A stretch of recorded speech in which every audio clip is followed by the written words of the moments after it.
partner every night. When we're together, it feels so right.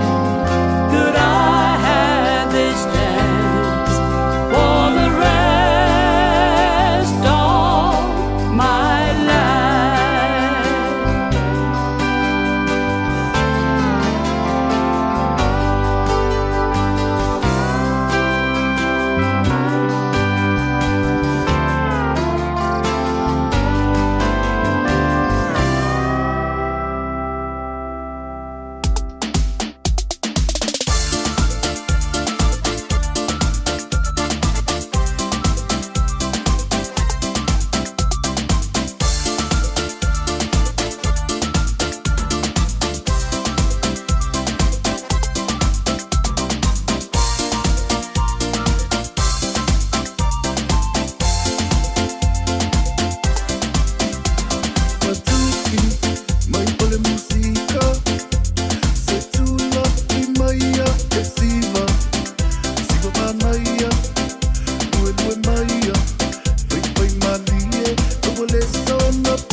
Let's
Awa eke aka ali ikama se ifaya kuosia ukala awa eke lafi asau iluma faali mai ukala luma ai mawalole ova asikama o solo ilesa pelu male maa se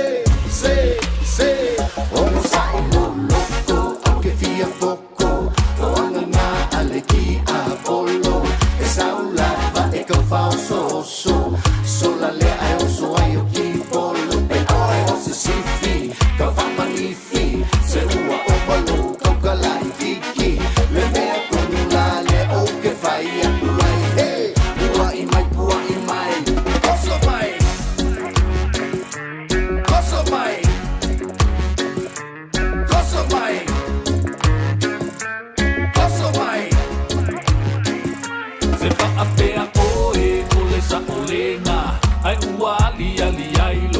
kanga se ole fili ole kama ole maua ka uvalea isio ainga se kukule iloa ngafika TikTok mai ile musika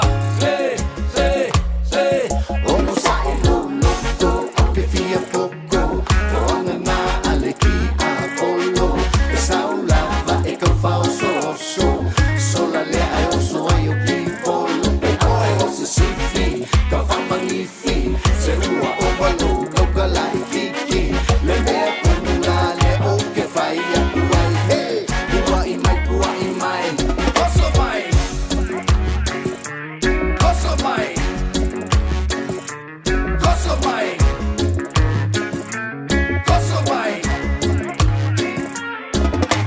Gozo mai e fai o sanga i puki Mili ai a olanga ABC Awa e ke sola sauka kuli aku mai ka elo limusi Kukula ia awa e ke fia sifi E ke koe la mea ai isi au ngai fi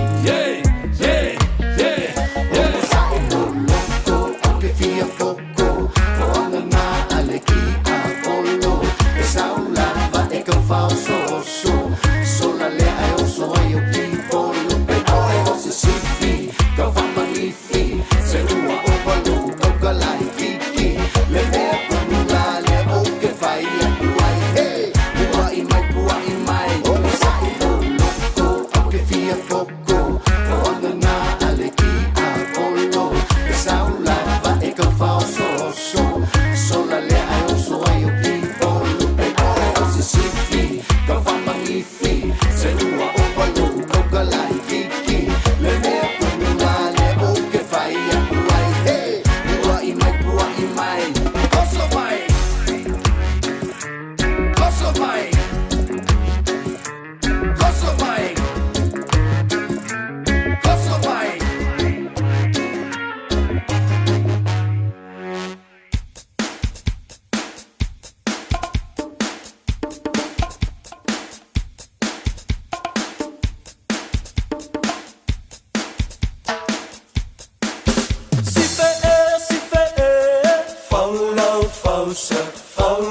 Fausa, pau ya tele. Si fe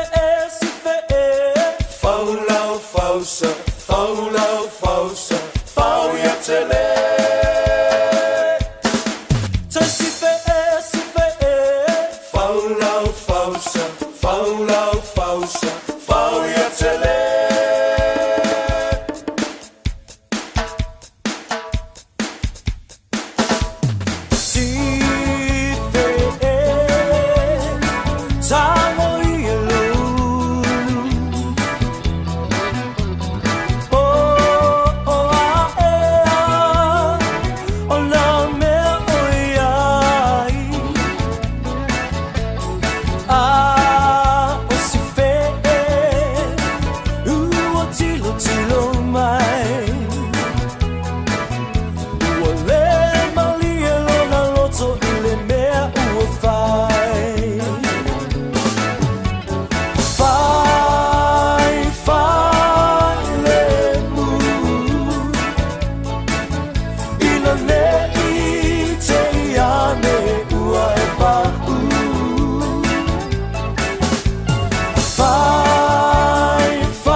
fau ia tele.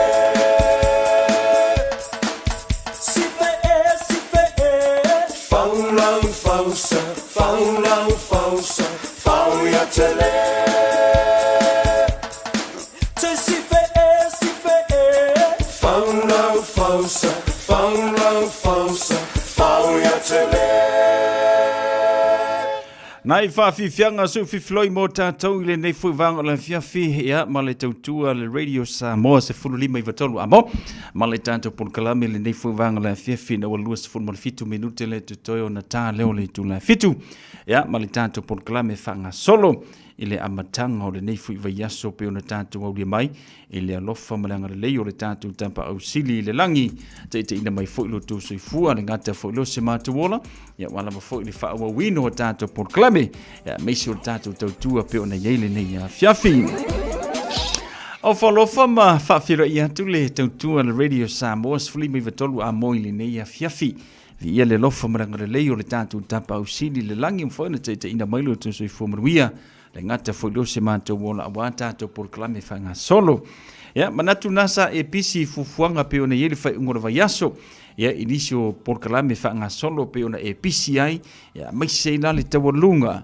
ya ile sauninga lotu ile aso na nafi ya teltonu le nasa e nga ile sauninga lotu e fa longo foi ma wasina fa ma lo simela fiong pa ia le tua tauto lu mo tatu yai ya ile nei foi ya soifuanga ro e soifua ma o lai ia o mai lo ile tai ona leila e ala usu le matalio o fe au mangaruenga ia mai se ile ta pena i foi o le fanau ia o onga pe o masani ai e uila ina malulu timu msavili le tulanga o le tau mo tatu wel fa tai sili fo il tamai le langi ia ilona lofa mo tatu o le lofa o nei ia o ana nafi e o lava il fa va welesuia io o tatou ia fa pena ia le alungo soifuanga le la o mfaiona tatou o dia mai le nei aso ngafua o le asolo na sfurma le lua o kuso lua o no fa le o tatou o dia mai le nei aso fa tai le tua sa e ala mai le taiao ia ma e maleifu mai le taiao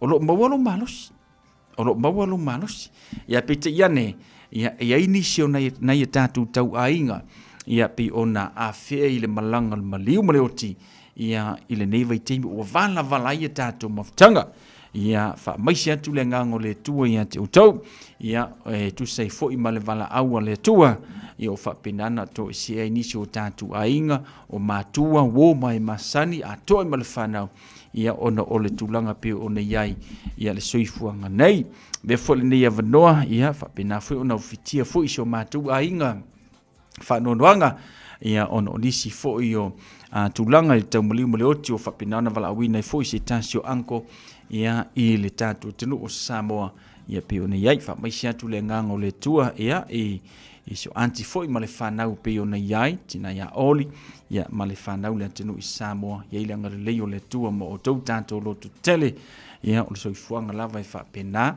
ia e wha i le matua e wha i fo i le moto ia i o mai le wala awo le tua o lo tātou tutu maupea i lana wha o le tanga taulunga taima le tautua le to wha whangamua so manu Francis Sione ia vatase malauso ia Isaac Paunga ma le tātou por Columbia le drive time ia pe ona yeile amatanga o le neva ia so le lawa tātou yeile fiafi o le so ia e oina savili ia matau malosi mali savili ni ia fiafi mal palasi mai o timunga ia ele mafaila fo ona tu o le tātou ngaluenga taula fo iona fatau nuu ia fufuanga ma vala awina ia fa penanto to fitatou le tu e tātou te ngale lue ai ia ile nei vai teimi o le tausanga ma le suifanga o tātou iai Whawhelo i atu nei tātou paanga, mālo le soi fumaruia, whawtele whaatasi mai. O lunga le tātou YouTube channel, ngā le e alu lava fo i le i lunga le Radio Samoa Live. Ia ona kiliki lole le tātou YouTube channel, whaiona e mau ai le tātou tautua, i le nei fuivanga la fiafi. Share likes, ia ma, alo whane ia le tātou porkalame, ia i whamole ia nei i woma nei paanga. Tātou e vai whale nei a fiafi.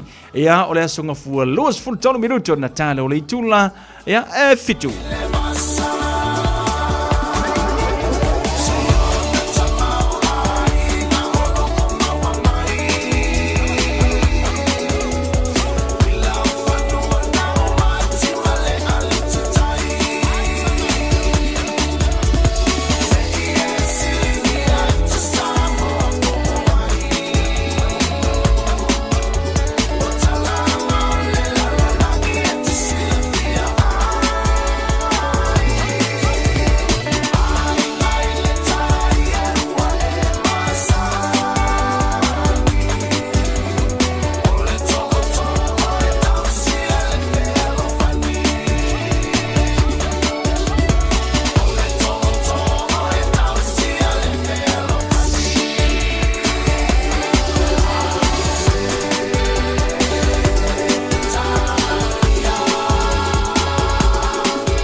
oe po se lo a inga se fesoasoani tau whemalanga inga mo New Zealand. I mata au poe pei o le vaita mai no whanau po ngaluenga. A whai o lau tali o le ioe, wala au loa Ken Fernieho o le Fern Immigration Services e iailana laisene. Ma ua silia ma le se 15 tau sanga o lana tau tua.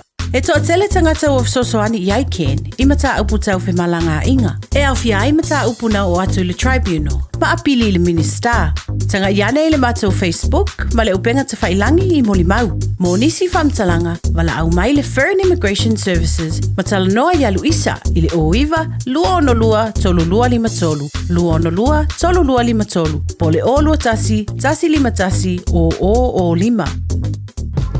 Beta Drive Doctors I le taulanga whaatau I maangele, whaapea manrua. O le vainga o so ngase pe amana o mia. E whaatino e fo I matupui pui o le whana witi, o tupui pui le COVID is fluiva, mo I lato is fuluan tausanga malunga atu. Whaapea matupui pui o le flu. Wala au telefoni, 255 iwa valu. Mo so wanoe whaatino I nei au nanga. O fisa whama I maangele I taftafane o le McDonald. Amanrewa I taftafane o le Whaletusi po le Public Library. Beta Drive Doctors Clinics.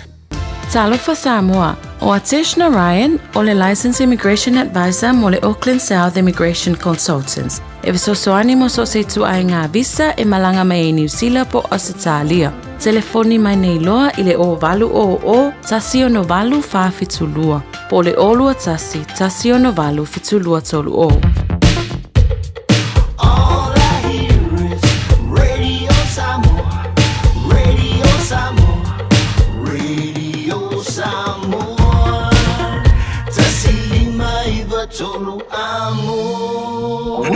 Samoa, kasilima ivokuru amo. Lau tula mali tatu tebile wanti luas furu minuti le tona talo leo le tula fitu le te fasalawino tatu tala mesa mope o ne ia le tautua le tofa utanga vai tipe utanga vai le fai ungo le vaiaso.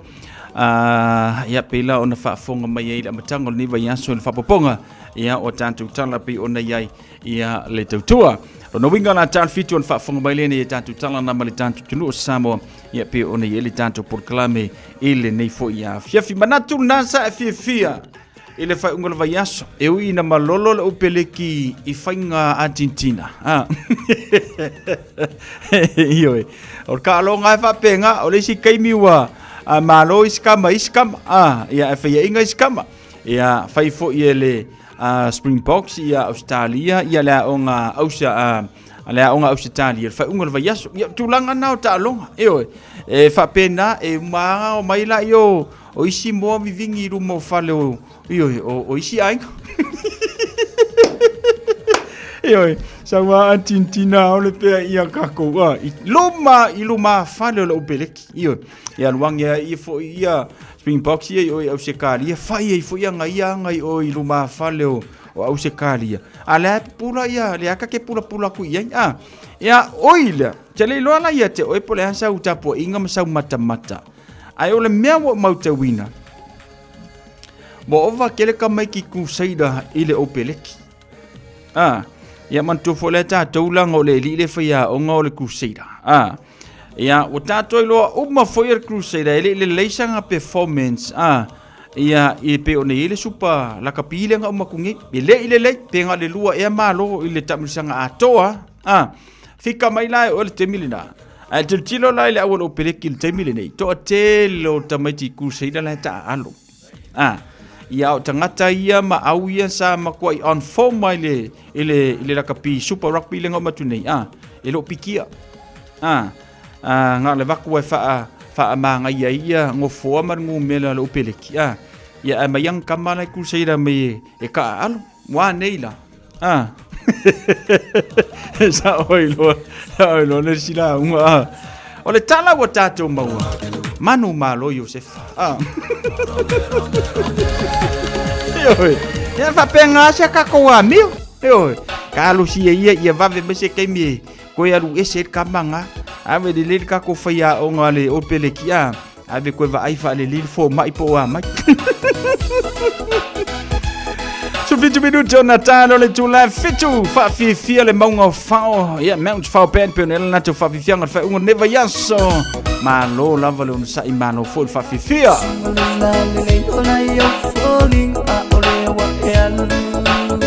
Ai tu na mau lumai au tal mai olo lupa yo ole ngata angale ne wa sola la ngona ya ule polonga uana o ita uana o ita uana o ita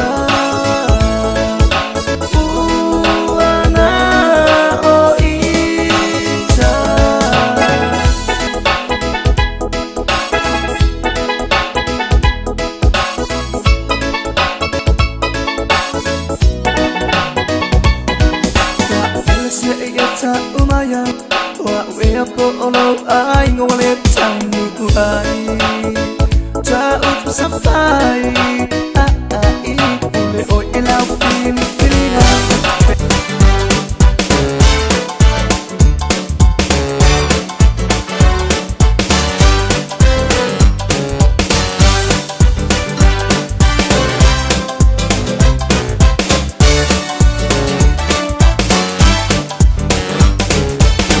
Samoa lale ua tata mai I le leitio So le sunga e toia I na loma tua se tatou o Aua le whātua I ai whai mai lau toninga Savali whalusi mai o le tino puta Savali whalusi mai o le tino puta Se tūlai mai o elena e te toto maualunga Tope tope mai o elena e te mai suka Tātou sawa wali toa tele tele langa mai O sau lela wā o Sophia ai O sau lela wā o Sophia ai Ma pēr lava nai papalangi Ma lātou whale koleni Tu mamai nai tamaiti o le kokonati Ta amale nei masola E la ala ala matau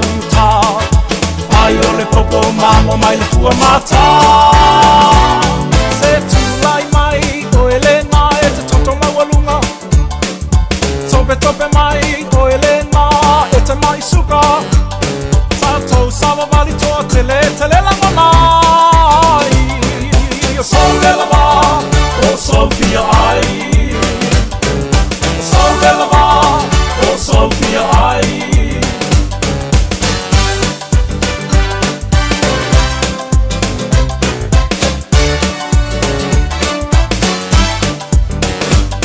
Eti o Samoa se whamalo le tau longolongo Le au eva ua tai mua atu le tātou solo So miti afu e te maua I le ofisa E tau ngofie se fulurima tala E tau ngofie se fulurima tala A mulo loto sau nei lo ai whātai tai Savali le mu, savali tele vave ma whanati nati Uma le savali ngā uafu whasolo ato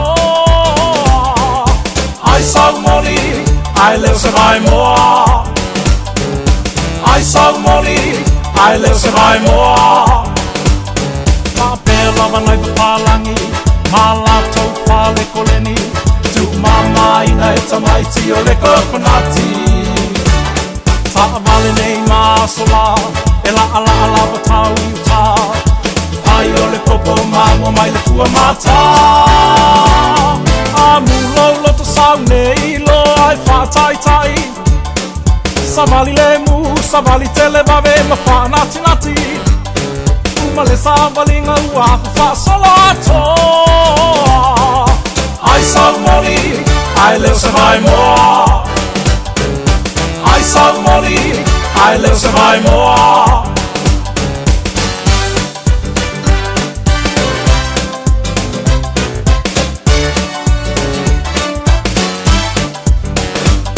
Tātou sawa wali manuele yo mai oni mai If you can do, doctor said no tonga fiti Come and join to walking Samoa Make you happy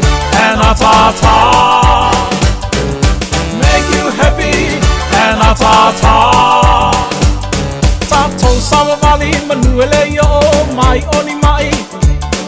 If you can do, doctor said no tonga fiti. Come and join to walking Samoa. Make you happy and atata. Make you happy and atata. Papela banai palangi, malato pale koleni. Tu mama ina etamaiti o le kokonati. Ta vale nei masola, ela ala ala watau ta. Ai o le popo mamo mai le tua mata. Tato sawa vale manuele yo mai oni mai. If you can do, doctor said no tonga fiti. Come and join to walking Samoa. Make you happy and atata. Make you happy and atata. Make you happy and atata. Make you happy and atata. Ole whamanatu le nā mai le sunga ia vaiangi sua. E oi, pea e tō angala e te koleni. Anu e whaisina whaamalos tino. E oi, ia umanga walusi ngā pongo se furu peru se furu whamailo mawaiangi. E oi, make you happy. Mai ata ia wawakoi ofi mau pea fo ia sa whaatau mai. Ia songa lavela wa kaule ofi onga le wa maluru le tau. O se asa e alu ki savali me alu ki kolengi. Ia ngalo ia oile la sauri sam.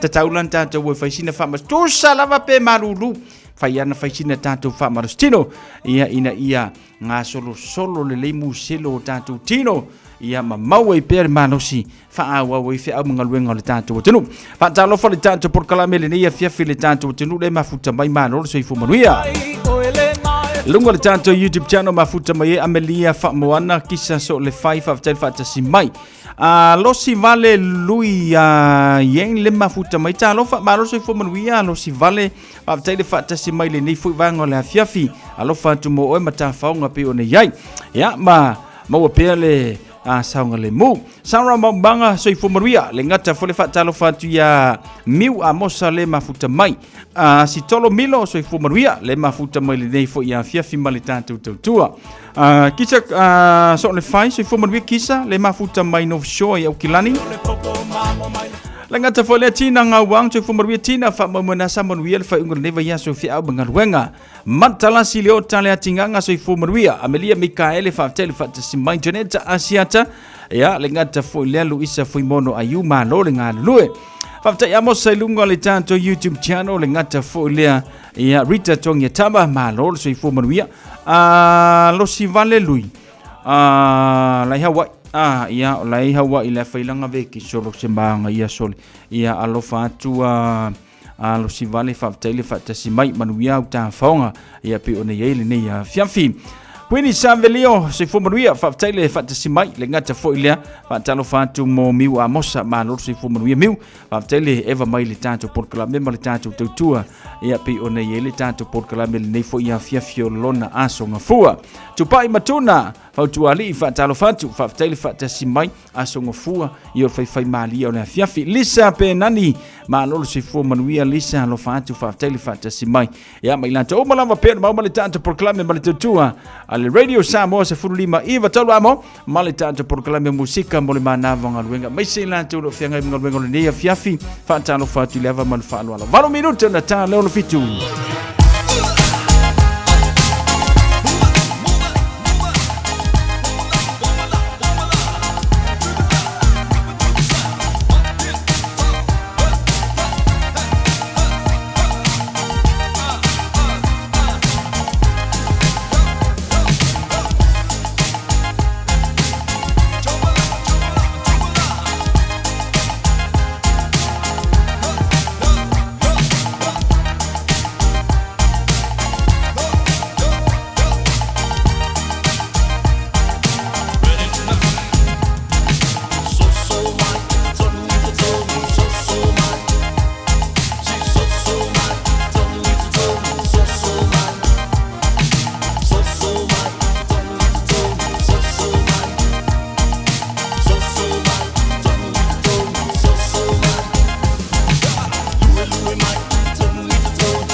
Le va tofu manisi no fa fianga mo tatou le nei foi vanga le fiafi fa talo fa tu festival ngale Felila Malia Paula malo se fo manuia fa tele fa tasi mai Cecilia Twinga Mala malo fiolai alo malo ni ngalulu le nei foi ya songa fua alo sina ati mai ngole tanto YouTube channel ya mai lanto umala va pe fa tasi mai le nei ya fiafi ya male tanto por kalame sina leo fa talo fa tu malo le se fo manuia malo fo de ngalulu fa tele fa tasi mai le amatanga o le neva ya seuina mafati munga mapalasi timunga male kau maru sile kiki merisa vili ka pia te fa fonga mai lungo le awala ia o ni ngalo ia te fai mali lo sai lungo le awala io awa foi te tu we lo sa o emana tua fa mo mo lo sa ngale mu fa mo bolo le tanto o tenu ma se lungo le awala ia ma vai tanto moli ia ma awa foi ki kilo fu le vai nganga de au kafa mari sasio lo ma fa Kiro sa o ilu mo le awal tele ma ai mo li ya ma vai le kolosia tau nu e mar fie mar sa ngale mur ko ai ai o ke kiro foi au ka fa wal me ngai e ke o fa le ko ngoi foi ya ona fa le tonu foi lo la matanga o le vayaso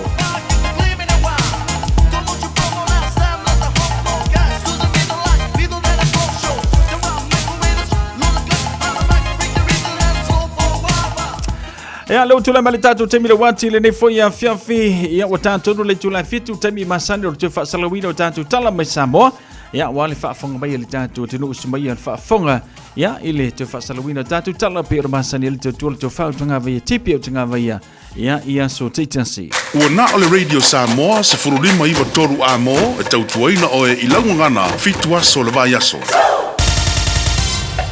Usi mai alau whaafafonga. Telefon mai Samoa ia so taitasi. Ua au mai amo oe ona o le langolango mai a le talofa voucher. O te whatalofa ino tātou o tunu o le nei o tātou wheroai. Le nei fo i vai aso fau o wāne ngā ruenga whai pēa o le longo puiali o le tātou o tunu.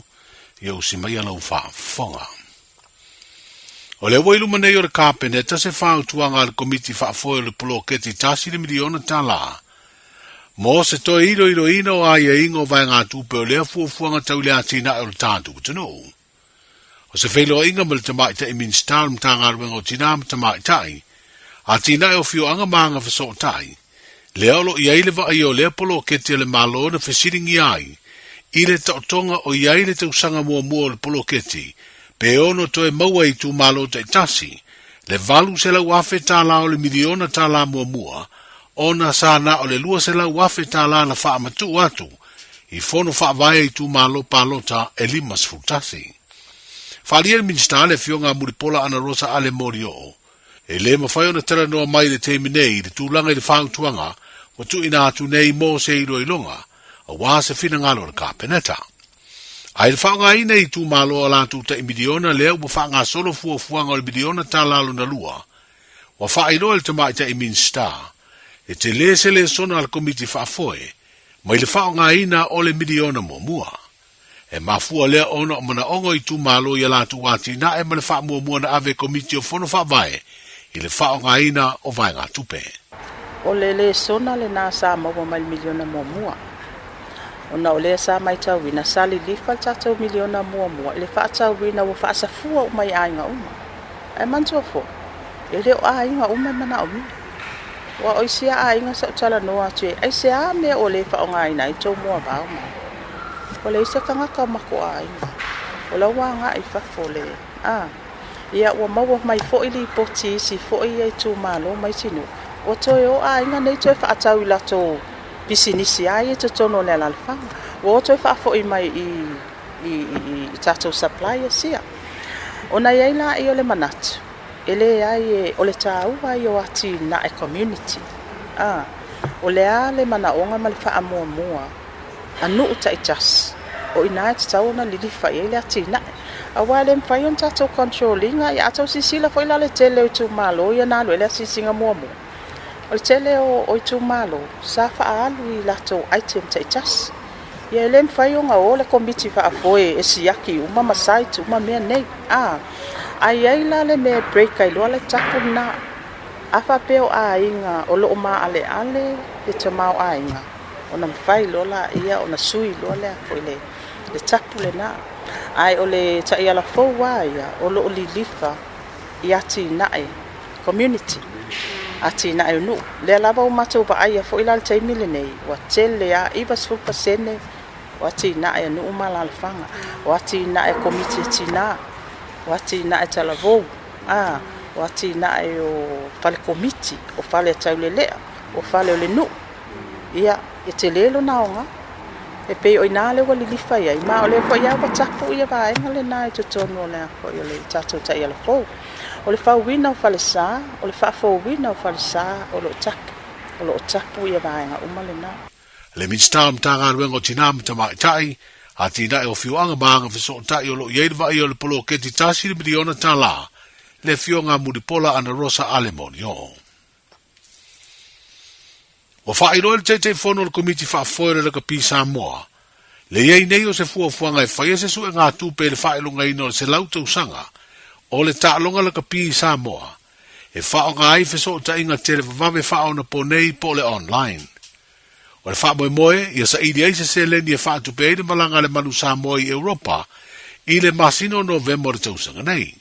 O le finangalo le te fono, na wha eloi se whiro inga masani matu sitala, i na ua whesiringi e le na tusi na ave le te fono le pulenga le lakapi le lulangi, le ana wha eloi le wha i unga e tau fide malanga ta amiro le tatu au lakapi, i le wha i unga le tausanga nei e mafua le i wha fitau li tau tupe, ua whea ngai ma le lakapi Samoa. Whaalia te fono le sunga atu i la epa lupe sori aisa i lele madia lea ngaoi. O whaafita auri tau tupe e mafua i le leto e whaaua wina o Pol Kalame sa masani o ne whesoa soani ai de malo i le atina o le kapi. Le ua whaua po i le alim whaiona awa i le manusa mosu i mana tu i le whaamanga po i le o tānonga whaamanga malo po i le whaatino ia November. Sa o whaasala no inga le kuranga whainka. O le whawhiangai. E marino kapi o ka ofi le malo o sosangi sa masangi o ngā mai. Yang e li ka kongu ia i li ka makai. Pale mia o whingaro wale sa whaa. Wa kere kupe sau le kapi. Ia. Ana na ke si le fia o ka longa kapi e li ka ufu. E al ka fingalanga o se rengia. E le ala ua ke le fale kongu e fa whenai. E ma pela se kom whenga ia nga e o mo fa mama venga. E ka pena vengi kausanga. Le ala ua koe fongo le yungi la kapi. E si lia no whaise sue ngā ko ke kiri. Moro ma se lo kausanga ko mo mo sere. E koe whaawa wai le la ko maranga le wela o mo soka ia ku i le oro kapia lo la le puleanga. Ole a kom whaia ka ko lo mas se kupe ma whaisona. E la le koe ngā sura ngā kupe fo i le online. Le whai kere a karesia. E o mai koe inga malo mo kuma le whanga unga lainga le apu le aka. Ai whape aku i whanga ule whana awe. E ma whape ngai a le karo lima. Te sosa ni mai. E le lau o whape. O mai whamu kamara kapia e kuho e ma whape aku. O tato ai ngai o le tumaro. Sosa ni mai e mako. Man whamu e mawar mele waku. Lesi mako su ngā kupele ngā rukutuna. Ngā skua whiar mako mea mako. Lafo mei tangata. E se mangala le mako wange mukanga noa il kova. E ngā mai masenga rusua whenga lai e se ere ka mo fie ngai mea. Le te fono le komiti whaafoe le pūlenga le kapi Samoa o le te foe o le tuangai. Le sunga atu i le epa lupe sori aisa i lele malia le ngaoi. O whaeloa le Minstau tupe se li ponti le vanga whaasaralau o le Samoa Global. Talu ona pale atu le whainga maloa le whaatuatua i le atua Samoa Utasi. Wa maua le 2 miliona tā lao tupe. Wa fesoa soani ai le maloa le pūlenga le lakapile. Tenu. O se tasi uia fesoa soani te utupe. Na tu inatu le masi ai o le manu Samoa i le ipolo langi. E luani no fuanga sai ai ni pinsi nisi sale longa i le vaenga lo i le maketi. Na whaatama i le malaia po le afi. I le aso sao ta mai Samoa le neita usanga. O ato le muuma ni whaamtalanga whaatatau i lea whaavelawe tau muu. Na whaasara lau le au nanga le Channel Production. O lo whaali ai o le whale sai ai se pinsi nisi sui sui. Ma le whale sai ai le ofisa o le taalonga o le loto. Na whaina i le afi. E tu lata i eise whale o le ofisa o le General Production, a ele i ai le mala i aina ua wawe atu i aile au nanga, a le vaenga o le fui mū mga luenga lawea i teimi o whaafulawe whaafusei o lo i sale le longa. E le oiloa le mafua anga o le mū, a o lo whaia i ai sue ngā leo leo, ma le vaenga o le fui mū. O le Universite o le tātu o tunu i le papai ngala ua fuafua le nofuanga leo le a whaatino ai. Le awa whaatupu mo le ase singa tau aloa, a le fionga le tupo le malo peretania malana masiofo, o le wai le talaino le fono a malo le taupulenga i le masino o kitopa. I se pepo wha maumongo tā penanga o lo wha ngā solo mo le fono tele na wha mawina le aso luas futoru, o le masino na te neo yulai, o lo wha ilo ai lea tā penanga o le awhia i le aso e se so ai, ma le aso e to ai tau nuai i Samoa le whai ngā malanga le tupu o sa lesa le toru, malana masiofo o Camilla. O lo whaelo fo ia wha maumongo tā penanga nisi o Porkalame, o lo wha tūlanga e a waila na mai estete pe o se ase singa, i se no fuanga wha sao tonga tongo, pa se tonga la au i se fio anga o le tūmalo o whale alili.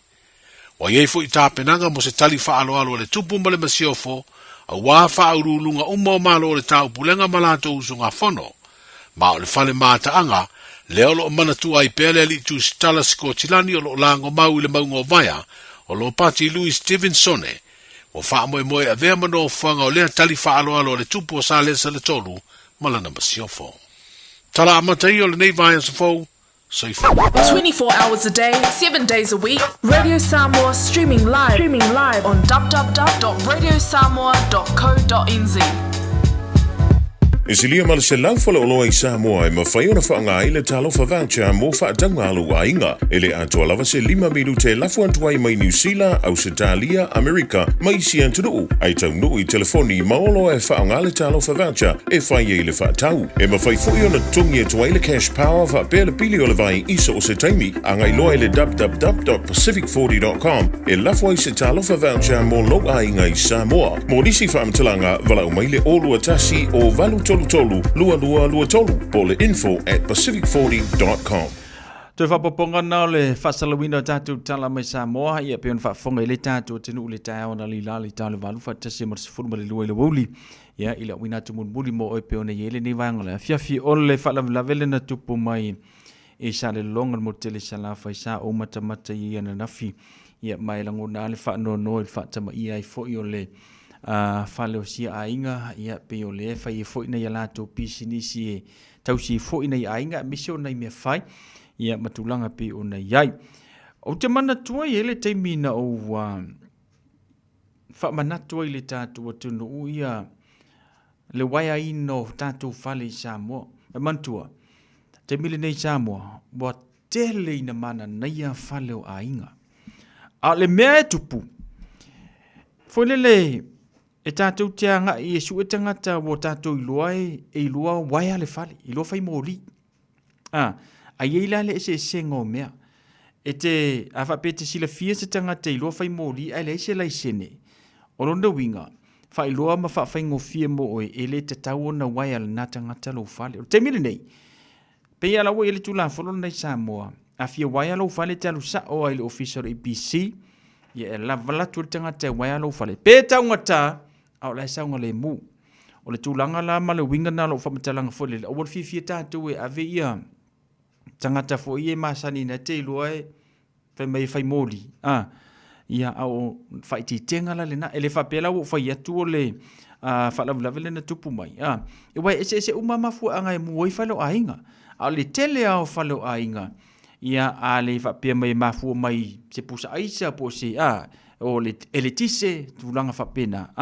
E iai a le sasi vaenga le na. Ia o tele au nisi o tātou ia o momeo o ngā mukesi. Ia manisi vaenga e peona le mautonu i tātou le telo taimi. Ia ai o le winga o lau whamatalanga le taimi le nei. O na lau o vai. Tele nei a inga ua whaia lātou whale. O le mana nei a fo i o whale. Ia ai awala ni mai mawina lo tauti ngāma le tauti nā o le whanau. I le whainga o le whale fau mole a inga.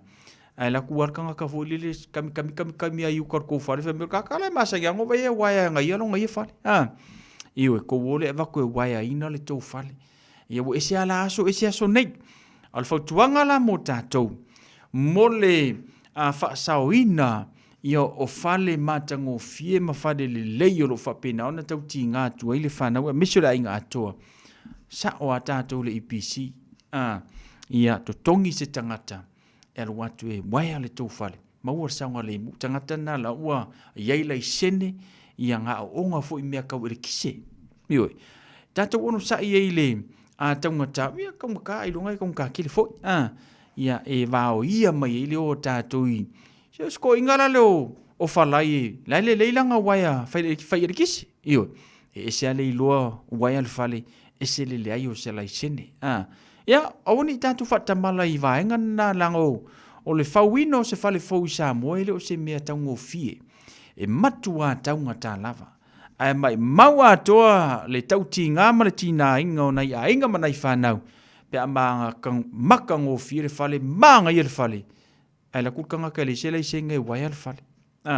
Ia, o nei vaenga le nā tā tia tio au tafa atonu fo i au ngā fo i le tato pokalame le nia fia fi pe fa pe na te fa fonga mai o na fai sa unga ruenga po na fai le tau fale Samoa ia vidi le ko inga fai fa manatu ile vaenga le na ele fa pe fole lo ka fai ku fa tonu atu tatu ana na fa manatu na vaenga le na wai ele tau ngo fie me fa wai fale Samoa le temile nei io e fa ko ka o me fai fale Samoa so le maka ukia kala kulisi vai ke mila sa ko kala e kang si ma pe fa kala ale ke miringi sorry ko kiki kawole loli pusa sa are kawole o kanga si male mela wo ye ia a tupu mai la se fa pe fe i to moto lo nga fo le faile te milini yo nei va ngale tawona si le fia le tanto tenu to mo ra se no fa popongo tanto tala mai sa mo le tala valu le so tai talo le tau maranga te falo le tanto tenu kale no fainga faiva ripoti mai ofisa va i tau mo tanto le fo ia fiafi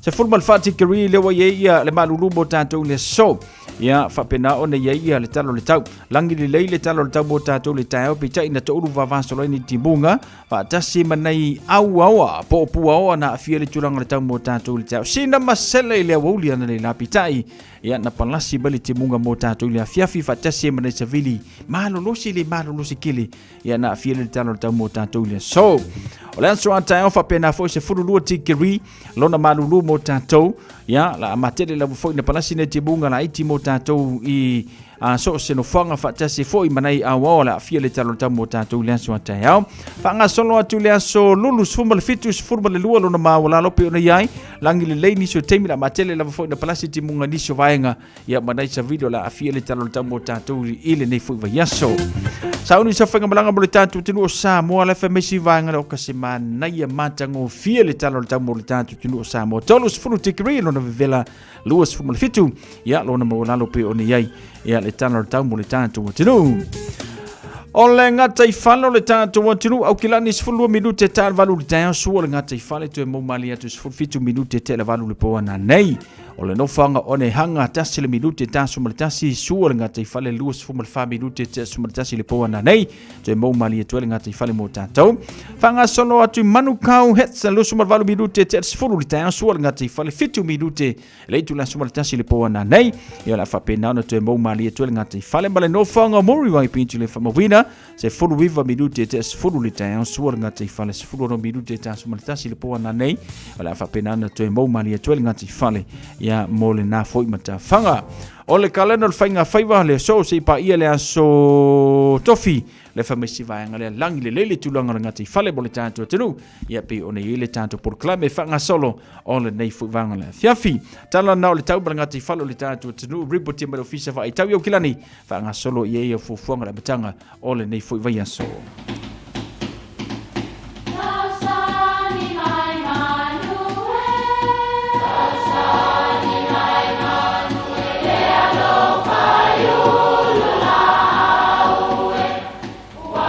E o whanga manu i ululu o la au, awa e whawhanga I funga o la au. A o le tangata, e whawhanga I upu matala. O le mawhileo o alanga upu mamuanga ngana Samoa maona whaapongai, e a fua I lona sio mianga. O lona lea sao I le whaatufunganga o le iloa whaale aso, mai le tautua se ia o ina pule. O alanga upu mamuanga ngana, ua lantou mamanuina le tō whamanino a Samoa, mana tua foi, e tāo fitau muli le atunu.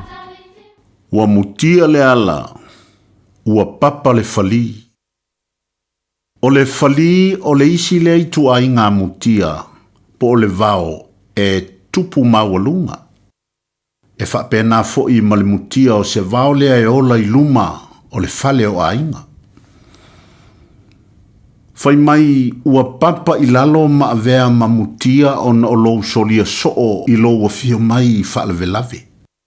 O lona winga. O se upu e whaavi ai ma whaafetai ai ona o le osi a inga o lea tangata. Ai se ua le tasi pe lua. A ua tulasi ona e fio mai ma e angalele mai. A lele ua mutia le ala. Ua papa le fali. Whaafetai le angalelei. Ia manuia lau whaasau. Malo soy fua. O se fufonga Samoa, Radio Samoa, tasilima iwatolu amo. Se kia Radio Samoa.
Sa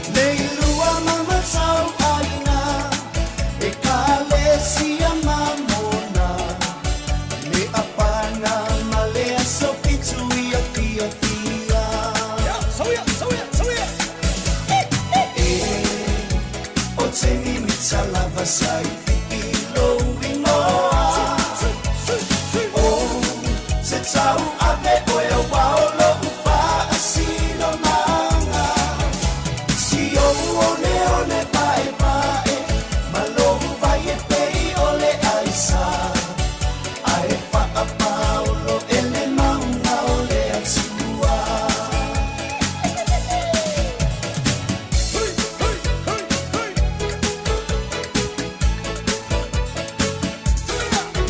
sai pipio ualo pana mo o ele mana mea sama pana uso o se tu ole la lanyo ele nona ina o lau tau tu ala balena itale ni maso o se matata io fa amanu ia le tuo to mama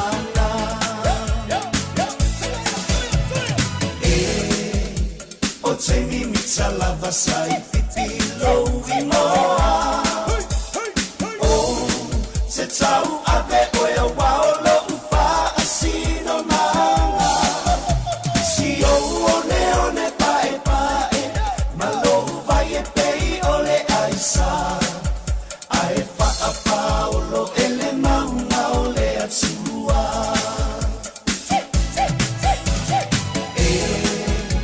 o te mi mitalava sai ilo imoa o te tau ave oe waolo upa asino manga si o one one pae pae malohu vai e pei ole aisa ae fa a paulo ele maunga ole atua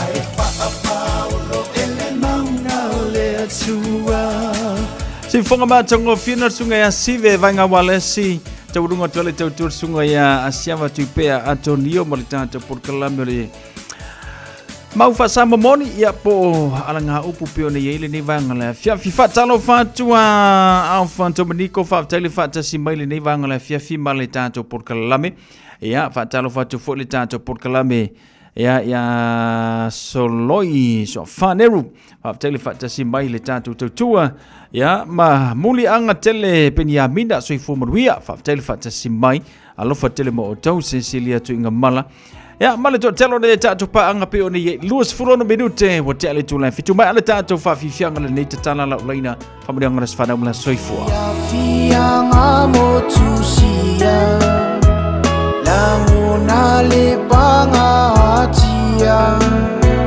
le mafuta mafana e malini ya ilo imata ole a e solatu tau be ilo fatu ele masani ngaya sebualu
Whawhiwhianga ma le sunga ya manu Samoa whapena fo ma le sunga ya Petiki.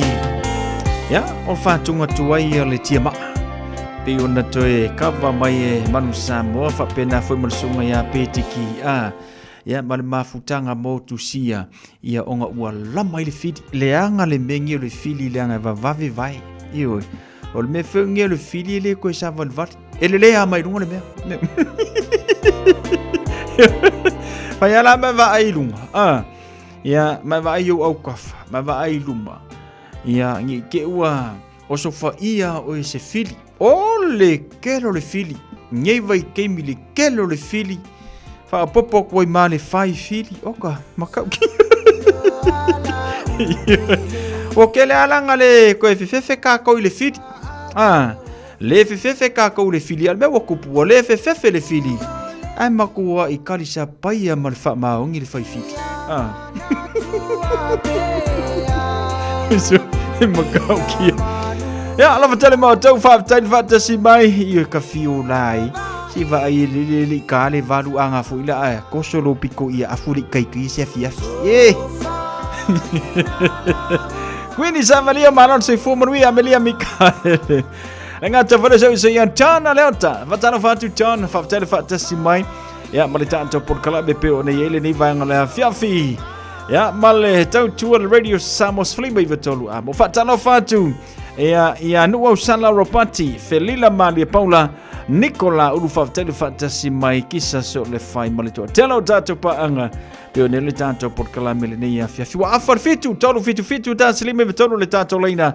Leo matala atu mo emal family yang alas fana mla soifu aso sfuru male lua le neu akuso lua o lua fape fape o le solo waso fanau ya polo birthday na e call mai le ya family wielo waso fanau ya manu o mo lo wa vano ya fai fun fa sembe ngol tanto Facebook page mo le tanto YouTube channel ya me sei la le tanto email on air at radiosamoa.co.nz mo le dei le family yang alas fana mla soifu la sfuru male lua le neu akuso lua o lua fa Fatalo fatu Natalie pele pesamino fatele fatasi mai ya alo fatele mo auto fatele va mai nei ya fiafi fatalo fatu fo ya le sunga ya asiava Antonio tupe o te malanga ya ale tato maunga fa talo fa te malanga si usule mo se ava no filo ya yo no pisi ya if au mangaluenga pe o nei ile nei atu no tupe yo ya wo va ia ku nga lava wo fa kikile inga lo kala vaule me nga wi ma lo le malanga manuia ya fa tai fo mo fa fianga ya mal fa ile mo ngo fa fa unga le neva ya so lo fa tele mo to ya ta to laina nam tana mo eto fitu ta slima betonu fa mani yanga na so fa na mna so so fu ya pe ona yele neva nga na fiafi mal to tu radio Samos Flima betonu amo ya asi usavali vadia kurungo ka ko email pe se ka ko fa mani yanga ale ai ya lo ngo winga o sikorosi fu fa mani yanga na fa na wi la to le so Fatalo fatu polisione fatalo fatu simile tanto tua mar por calambele ni fiafi tanto leina na umatala tumo tolu fitu ta Slima Iva maritoru ya family yang las fana mala soifu ile sope fa pe le solo wa so fa ngawi nga evala bailia ya pe fa ngam fole tanto email sorry ma ngai kelel ma ngai ba ma ora email le ai masa fa family yang las so fa na wo runga email nice It's a celebration.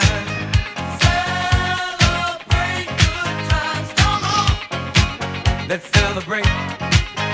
There's a party going on right here. A dedication to last throughout the years. So bring your good times and your laughter too. We gon' celebrate. No ela balau ne fiafi talofa. Soy for Manuela sunga ma lo matamo fiel por kalame. Aftai so no mai. Ya via momolia tuano faanga. Isia utama lea o Rihanna. Tabita watu anilo na lua tausanga. Ia ia lea lea win safe ngai foi ma ayole tino. Ia wa ayole sangi fia le fiafi. Feula ino la ke. Fa banu ya tele le asuelo. Nice, manaya. Pastai la sunga mo la no. Ia lo fatu mo oi man wia tele le so fa no so walo fa tel fa tsmai. Ia fa soi foi ia. Leise tato vlau talofa. Pe fo manuia sau. Sai fua manuia, sau no mai.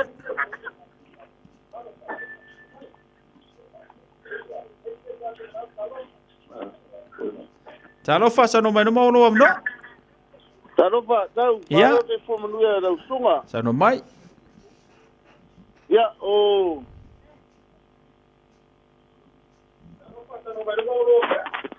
Ia, o. So, escuta fo. Ia, o te whaalongolongo I lau TV. To whaanga ma whamunianga mo le aso soifua. Ia o le tali ia te maia whale tofa I ma Wellington. Ia le so wa to e le spuluono na tausanga. Ia le vi inga ma le waftai e whafo I te maalangi o na pule whasoifua. I le tali I umwhena ato spuluono tausanga o na soifua le so. Ia lo whaanga mo atu mai luna papa ia le sunga le maupu ia sua.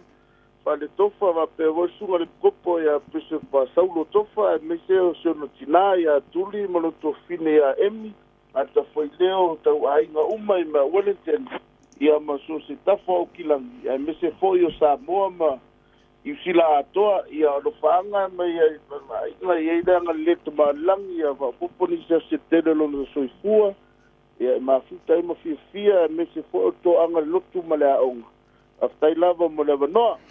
Tai manuia foi le aso whanau le nei a fiafia lo fatu. Tanofa. Malo so fua sau. Sai fua manuia.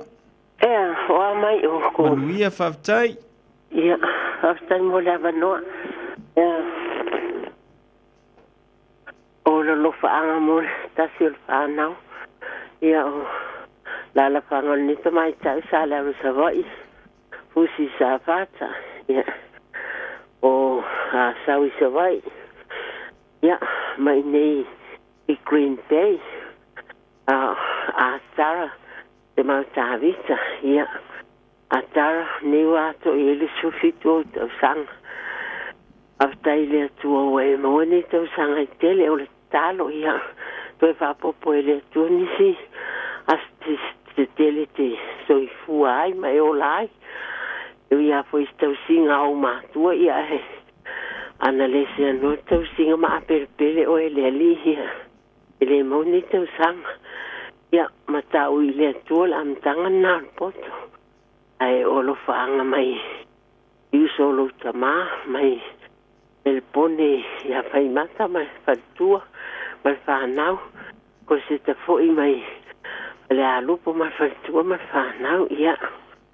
O lo tamama lo tina ma lo uso mo tuangan yo lo keni mal fana ia mal to tini o lo tama a senati ia ai sige lo fa angalo ina o lo tama le telefoni o mo an se mau ia fa tai sau mo lo wa manoman via to engole po lo ngalwen Tai tina manuia tele ni a fiafi. Atu. So foia. O lo whaanga ma whamarianga mai a Melia Mikaele, whamarianga mo le aso whanau o siona uso I a Filomena Mikaele, tano pao I mangele, whaaftai le atua wa mawhai o naulia mai malamanuia lo aso whanau ni I a fiafi. Ia lofa le atua ma toi foa I atu, foa I nau ni aso se tele mo oe, le uso I a lo whaanga na e watu I a mātou umalawa, I nei whaasi sili lau tautonga I atu po ma le lua whanau, Ia, male tina o le ainga. God bless you, sister. Whaaftai. Manuia te lelo aso whanau I le nei fo I wanga le a fiafi. Love you, my beautiful sister. Filomena tupo talo pa umangele. Whamudianga na mai a Melia Mikaele. Ia, mo o tau I le nei fo I wanga le a fiafi. Ia, manatul paunano e tātou aso whanau. Ia, lewa au lia male ni a fiafi le lofa malanga le leo le atua. Na tau malewa, au lia mai atua so whanau maso soifua le ni a fiafi, talo I le atua, ia whaapopo ni siau se tele mo outou, maua le ola, maua le malosi, ia meisi o mawhawhaunga le lei, ka ngā solo I pēr, ia fuafuanga, ia ma tūlanga pe o nei ai, mawhtanga ma ainga manai whanau. Mai le pulenga mlau whangaranga Radio Samoa's Flimu Tolu Amo, happy birthday to you all. Manatu, le mafutanga,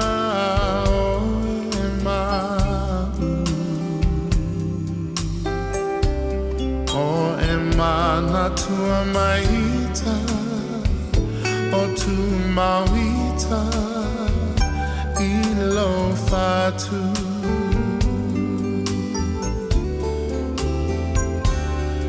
Boma ta te tala no ai Mamo sao se haso Sao se aso ta toi fia vai Usue e fuli mai lo tua la upele o tele tu na oe Tau sao songi o lau fusi Mana tuai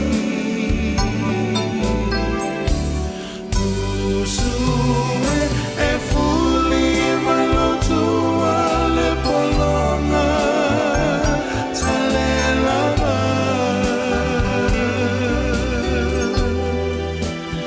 A fai olea la upele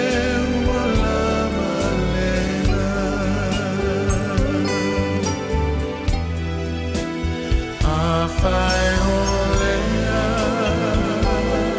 la upele wala malena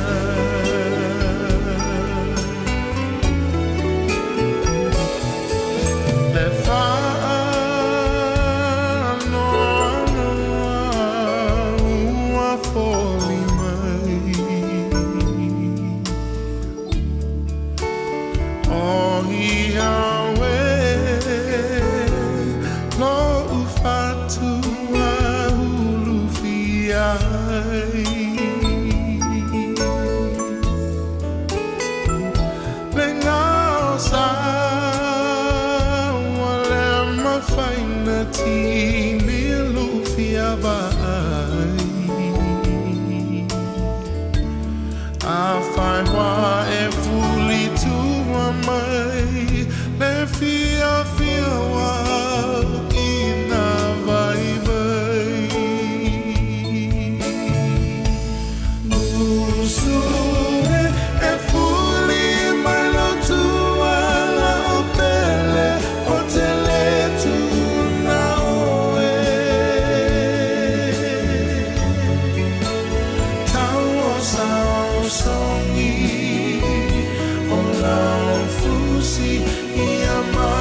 Alova Samoa wa ule ne yoka sputialo a wal suia ngila wa le kio a eva mai ina se fudu lima iva kolu a mo Radio Samoa bevela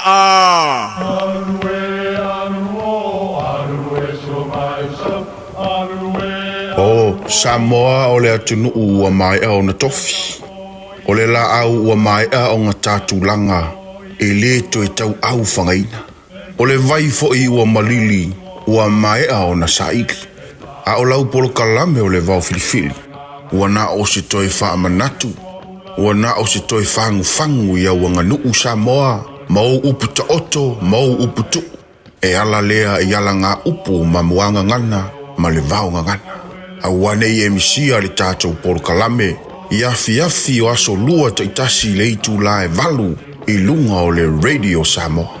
Ia manu ia tele, lau mai moanga, ma lau whaasausaunga Samoa.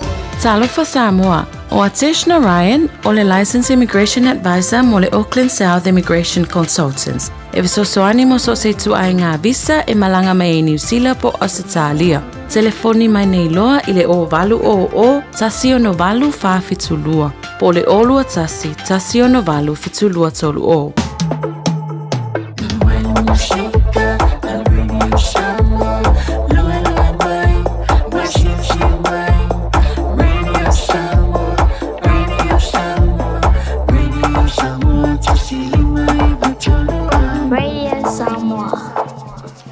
Silanga mo tātou le nevanga la fiafia o le taina le tula valu tala valu fatasi marsunga le whawhengainga pasta poni fon timo le tātou porkalame ya o le tutu le upenga I le loloto. Sa papa li I silanga I le ava ma le whaaloalo mo tama whanau umo lan fio ango sa papa li I o la lamba papa au iau kilani Mount Teronei.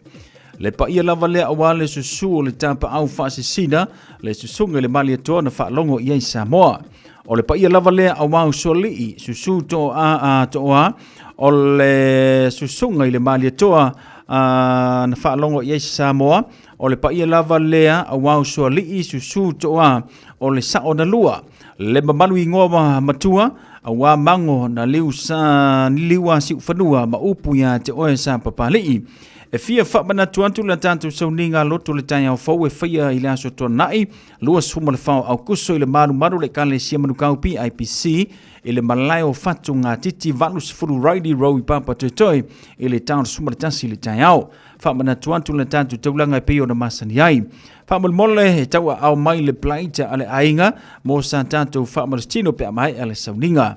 A lofangia le tua le whamoe moe, ma moli atu I eilo tu sui fua ma so mātua wola, tātou whiro I le manuia. Ma le whaano alu tele revena ka rima whai ai, o lo sainia le tātou wha sile silanga rena.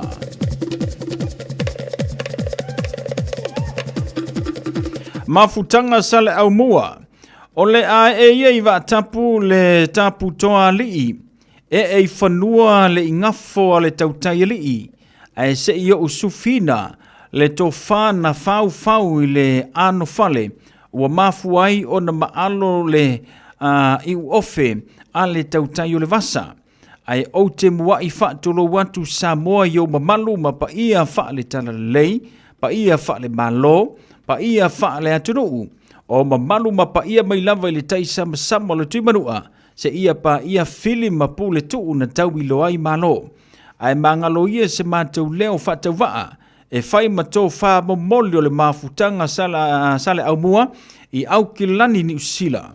Pa ia wale fio le tu atua wha nofo, le to wha le matua ia tafua, a fifio alala I malai, alala tai le tawa na ese, ma le lauti na lauleleia sale au mua. O lea wa tauli maina le mafutanga le tato nuu I au kilani ni usila nei, le tusi mai le susunga I le whaife autua ina. Whaatonu ia pati vili, ma le mamanu le kale sia e whaka sai sale au mua. E wala awa tuai, I alo matama whanaua sale au mua I au kilani nei, fia maua se tātou whilua iga ma se I whaafofonga, e le tusi na au mai le aso tona nei, aso sfuruma le fito au kuso, I le Te Puke Otara Community Centre, Lewis Fulu Newbury Street I Otara, I le tau le whai le afiafi.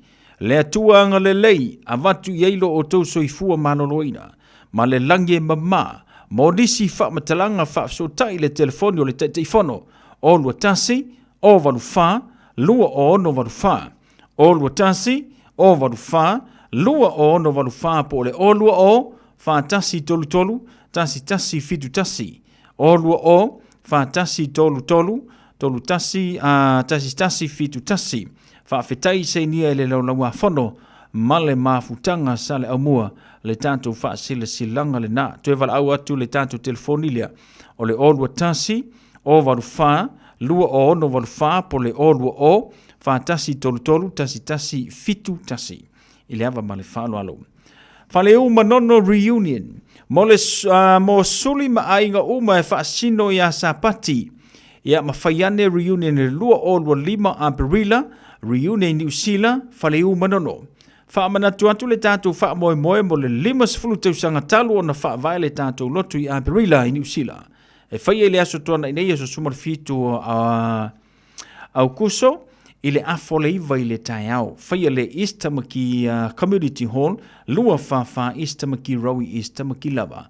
Talo sia i le lofa maranga le leo le tua tātou whelua i ma le whiawhele na aso. Maurisi whamtalanga vala au mai le telefoni o lua tasi, 5 lua o fitu. O lua tasi 5 lua o fitu whaaftai se ni le whele tusi te fono ia tali whaifo mo tiana futi te lea ma le komiti whaafoe le tātou whaasilasilanga le na. Team NoSQ Sumpa, talofa Samoa, manatua le tātou Sumpa le Team NoSQ si le aso tofi. Pe ora masani iai, whaia le omai o Tara Music Art Center, ele taulanga whaatawa o Tara le awhalono le fiafi. E ulu fua le eise tutongilo nei Sumpa, sumai tātou fia ma wha malostino whatasi, wale tātou soi fua maloloina. Maule tātou Team NoSQ si le ono pāsela o Lende Crescent i o Tara. Vao filfili ma le tātou tusio le songa. Awane ngalo saulo mingo le tusio le songa, whatasi e male lo mingo le vao filfili. E mawai whaarupengo Samoa e si sifo tutuila mabrua o nisio tala tu o Samoa o alanga upul matawha yoi ramatai e le whaingon whaalawlawe pe yon whaapoiponga ma liu o le ususingo a inga whesila whainga o polo si i whaaloalo whaalangingo e kalesia ma le tele o ngangana o le whaalolonga e fitus fulu tala luna tau na le ofisa lava le radio Samoa le tolu pātolu o na Hopewell Avenue i Manukau i Tamawai. Maunisi whamtalanga wala mai le lua tasilima i vatolu, lua tasilima i vatolu, pe taka iane, le shop at Radio Samoa, da ko daran se te whai mai yesa oko tātou tusilina, ia pe amana o mia, ia se tusilina pio na ia, fitus fultana le tau o le vau filfili, fitus fultana fo le tau, ia o le tātou tusilina o le songa. Ia, paula nana i tātou whaasilisilanga lewa, tenu mai a tau le neia fiafi. Ia male tātou porokalame pe ona ia ia le tautua le Radio Samoa sfulima iwa tolu a mo. O le vai asole na si mo vai tune tilo pa no le vai asole le itoe wha a luatu le tātou wha silsilanga foilea. Le sa watu le tātou pūlenga ma le awhingaluenga ala le ia tātou wha silsilanga. Ia taua na tue wha manatu atu le tātou wha silsilanga ina ia tātou a ngai whautuanga e maise ia o la pata inga pe o na momoli atu e le tātou pūlenga ma le tātou au whingaruenga whapu mai e tātou whasilanga ia ma straight to the point adu sa o le tātou whasilanga ili mafu angol whasilanga ia ina ia whaafengo fie mo tātou ia nei vaenga le na atu langolango mai le ngaruenga le tātou au whingaruenga nei ia whaingo fie ia ma matala se le tātou purkalame. Nei vangala na peo ne vang le fiafine ua valu minuto na tano le tula malo. A umaloa ona piki tamatia onga ile asolua ma le asolulu o vai aso taitasi. Ona ki mai loa lea o lau leiti o Facebook po le YouTube ale Radio Samoa. Ile afa o le tolu ile polo kalame o le tuli matangau. Ea o ai whanau ile ngangana Samoa. Awane imisia ele whanau le polo kalame o le tuli matangau. Ma le whaletua ia Natasha o le saasia i asolua ma le asolulu o vai aso taitasi. Casa Beds and Appliances, o le tali o manaonga, i o loe whaatotonga ilo mauta, ini tau le lei, toi anangata, e mawai moenga ngao si tutona New Zealand, wha apea se tino fōa le potumalo lo, lau ai manafoa, TV, la au pese, usa aisa, masini tā lava, telefoni fe aveai, maisi. A whiu ane loa i le whawhituwha Great North Road o tau, po le tolo fituiva Great North Road i Henderson, le Casa Beds and Appliances, telefoni o valu se lau, lua, 5 o valu se lau, lua, 5 Radio Samoa. Taslima i vatolu amo. Toi whawhera e tuli tātou polokalame a Cecilia Tuinga Mala Luisa fui mono aiu le ngata fo ilea kisa so le whaiwhawtele whatasi mai. Natalie Pele Pesamino Manor si fu manuia saini tula epa le ngata fo ilea Joseph la uru mai siri au se talia Elena Fuena mai lungo le tanto YouTube channel whatano whatu ia ma whatalo whatu fo ia Surita Eneliko le mafuta malinia fiafi file raupena ia mai meleponi au se talia le mafuta mai le tanto YouTube channel lo whatele mo oto ia whatele whatasi malinia fiafi ono minuta na talo le tula valo.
Se funga matango fia sunga ya tailonga ipule manisi na fatunga mota antole ya fiafi.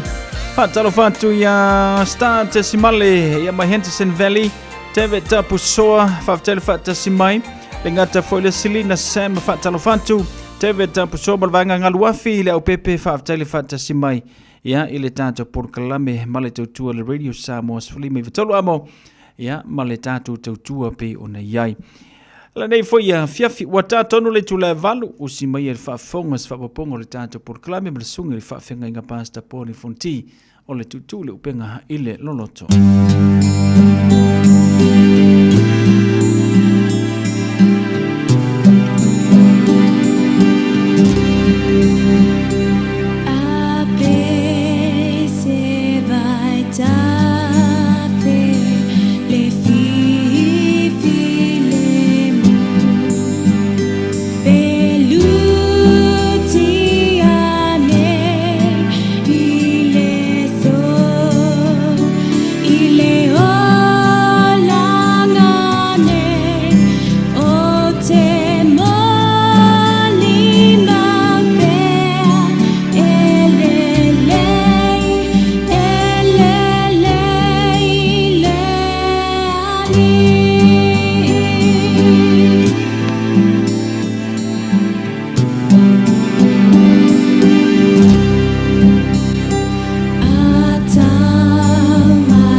lava o lo mātou tua, le tua te male alo ma le ngangsa.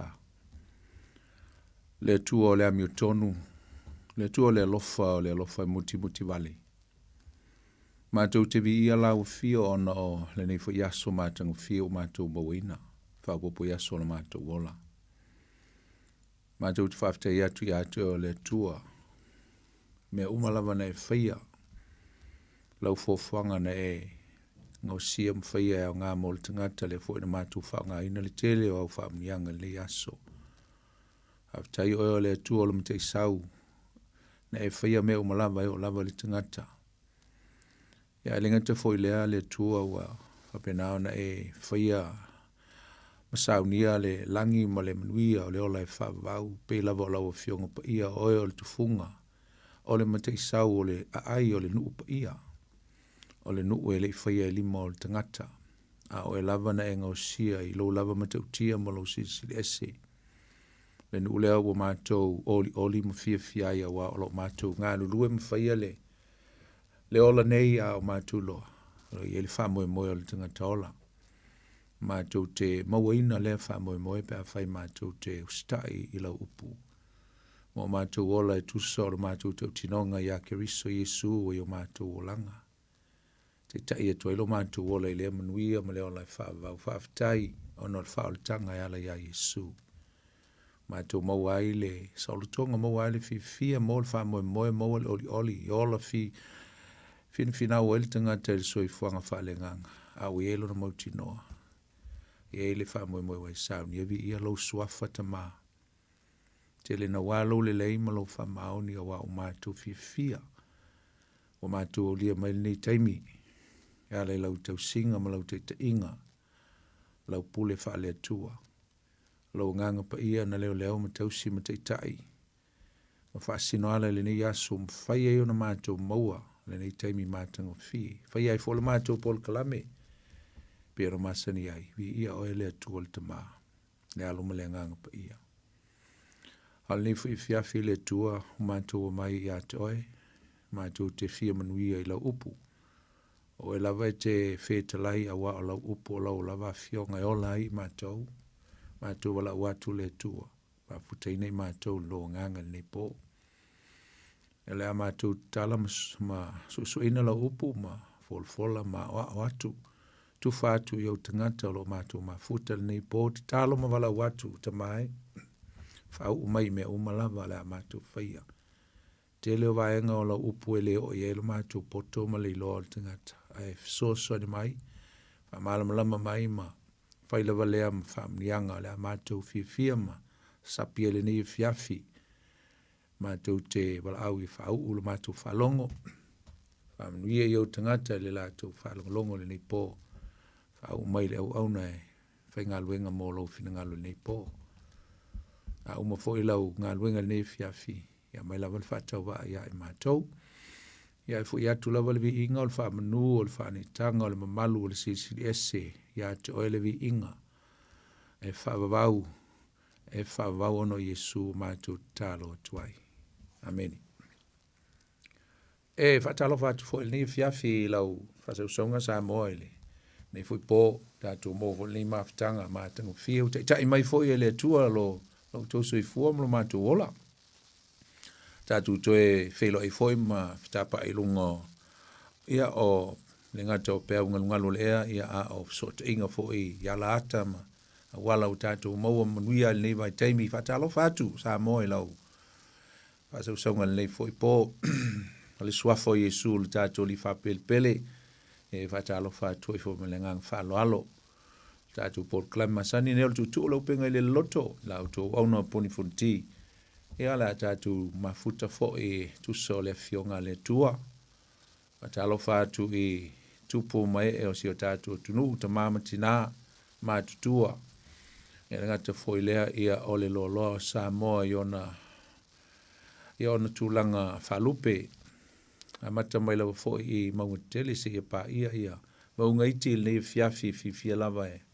Talo whatu ia te uto umalava. Po whia lava e whaafonga mai ai. Ia whaafelo i atum whaatalo whatu. Talo whai au na le tua nei po. Muto whal tua. So stovine ia. Mole tua lawa. Mole tua le ngang whaafitai. Le ngang whaamalo. Tu sai fo i male ngā luenga whaastaulangan whenga i li aso. Ili aso na nafi male asto nai. Ia vi ia lava le tua, ma lo le folfola, ma lo le launga, ma lo le au ne le tua, tātou tau whai awe le whaafitai le tua, o le o loo tātou ngā nuruem au ne iai, vi ia le tua. Talo whai nai o tātou usolo i tono whalpuipui, tono mo tangase ngase, o le inta mama tina uso mtu whaafino lo i tono mo tangase ngase, whaatalo whai atu tau. Me se lava nai o tātou tina mata mama tua o moe i mai o le tino. Talo whatu i le, ne fwoi fiafi i le ia o le tunu, o lo o ngā nulue tiu te mawhaiva. Ia whatalo whai atu e pēr whai e ngā lue, tonu whai ngā luenga, lunga o le tele. Ia elenga te whai lea i o te tonu o mauta malau, so se meo e ngā lue ai, po whai ala whai se atunu o e mafuta mai ai, au e ngā lue whatalo whai pto atu. Tātou Paul Klamenei i atu oe. Ia, mātala i ngā luenga mtute i ai ulu nei pō. Stemi fo ia mai ngā luenga le po e mese fo ia le babeao pe fa yo ia lau tiute ma lau ngā luenga malu pui pui i tātou uma o tau e le tua i ona awa lofa to e te liwa te fo i ainga steimi, ia ia ili saunga le mua le tua ia te utau. Atalo fai le pa ia si o tātou tunuu, usum tua whawhine ia Keriso le mamalu le tunuu olo whapenaona, ta ape le nei ke lope, so se vaenga o le langi o lo e maua mai ai, po whelawa se tunuu e mafuta mai ai, whatalo whatu ia te oi le nei Paul Swafo Yesu. E le whangaluina fo i la tau e o lo asia si mai fo i tono le ai o kilani, i ono mafuanga ese o le nei fo i sui fuanga. Whatalo whatu ia ma whamunui atu e tu sai o fofuanga ma tulanga o mafua i fo na siasi mai mo mai fo i tono o kilani nei. E voi stay me tu e tili wai, ia ileanga leo le tua i fofuanga o malava pui pui il tu e tili watu i lungo le ea, ia ma so se ala. Ia fai fo ina malanga mai o non tulanga fo i o le wala aupa ia le tua. A lofa le tua mwha mawhan whanaina o tau, e lo na nganga pa ia wha maisi atu le tua e tusa, ma le motu sia o mawhatanga, ma e pele ia i tātou. Ia e whapena fo i ona, fo i se tasi o steimo mua nei o le, wha fonga mai le tātou Paul Klamen leo tutu le upenga i le loto, e wha talo whātu ia atu oe, i le Swafo Yesu Keriso le tātou li imo le tātou whaola. A talo fo sunga ia sau, malo sau le au auna ngalua im tautua le tunuu ia le tua. Ia o le nei fiafi, ia te lola watu te le ala ufia mo moe onga o tālonga ia ua, o matua. Ia paulawa fo le tau mwhainga alo ma tama whanau si o tātou tunuu. Tau mwhai atu foi ia ma whai masao, whai masui o si o tātou tunuu e tālonga whawao malo, le Olimpika ia. Whaafitai le tua wei ulu manuia. E ulawa fo ina iei se tamali i na maliu mai i tonu ai o le nuu sa iai ma nonofo ai lau tāalo. Ia ai. Whaafitai ua whapenao na Abel to tasi ia tu ol to tele lau tāalo ia mise fo i lau tāpua i pi i tātou vi ia le tua. Ma lo le tāalo, ma lo le ngā le fo i tāpua i si tātou tunu pele Samoa, e vi ia le tua. Ia, ma lo fo ia New Zealand tu sa ia, ma la tu fo i tamwhai e le tau sanga. Ia ua whamni ina lau fo i matele se swinga tu sa i o le lato tulanga o iai i tālonga e peona iai, tu sultasi o i vi ia le tua. Ia, ai o nei fiafi, ia o la tātou o i le upo le tua, tātou whalongolongo i le fionga pe ia le tua. La o ina fo le nei fiafi mai le tusi la apostolo Paulo ia Roma, whaua wina le tātou vaenga lona lua o le tino o le tusi o Roma. Wa le ua mawai le vaenga mua mai lava i le whai upo se fulu ma le valu o le mta upo mua e o mai e le mta upo se fulu ma le tasi i lona whai unga. Ia le vaenga mua na o le body o le tino. Le anu wha maina whai lo atu e lua o na vaenga. Le vaenga lona lua la le tātou te tala noai. O le vaenga e amata mai le mta upo sulu lua e o otu lava i le mta upo sulu ma le lima. E lona whai upo sulu ma le tolu. A uma lo le vaenga lea. O umai ma le vaenga lona lua le tino. Ia na uma lo lea o le tino antoa. O le tusi a le apostolo Paulo ia Roma. Ia i fo lona amatanga. Na sulfitu a whai upo le mta upo mua.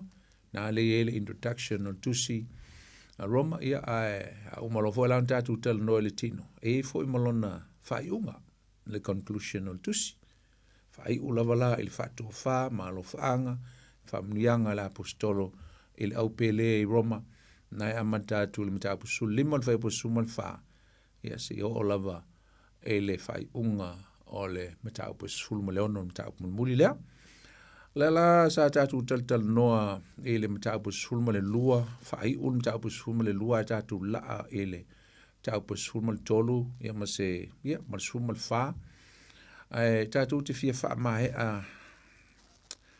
a ina a to tole mta po es sulma le lua lo ila vai nani nai vai nga esele tau tele sa mo i lo fa fonga ma lo fa long le fia fil tau ia le vai nga tatu le tatu noai e fata uai le vai ngalona lua le tatu tal no e fata uai pe fa pe feona e ola i le tala le lei how would you apply the gospel in your life and my life? How can we live it?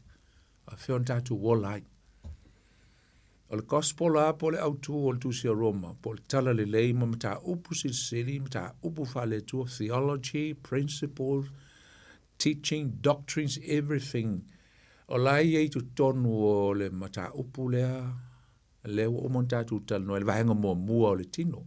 I nganga iei le, hao o ngā wha tu spa, ia o mana mana o Paulo e tala noa tuai, e winga i le tātou autu, i le autu o le mafuanga, le autu o le manatu o Paulo na laiana tusi, o le taua mi o tonuina, i le whaatua tua.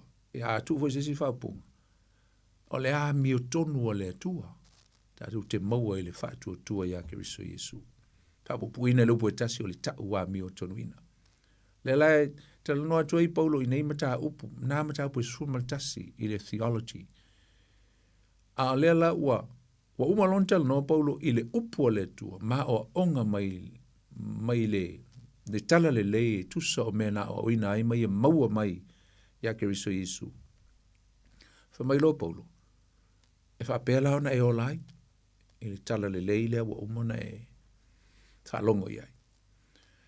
Ia, umana tua fo i tātou te, ia ialanga ngana voile tātou whape, ua whaatala le leina le nuu. Se si whaapunga, wa o le tala le lei le nuu. Pai fon tātou avea i Samoa, ma saino tātou whaalongo whapea, ua whaatala le leina Samoa, wa o le tala le lei, tasi walu tolu o, wa o atu le tala le lei, wa ova ma le se lau tau sanga, wa o le tala le lei. A o le fisili a lea e te tau peono tātou fisili ai.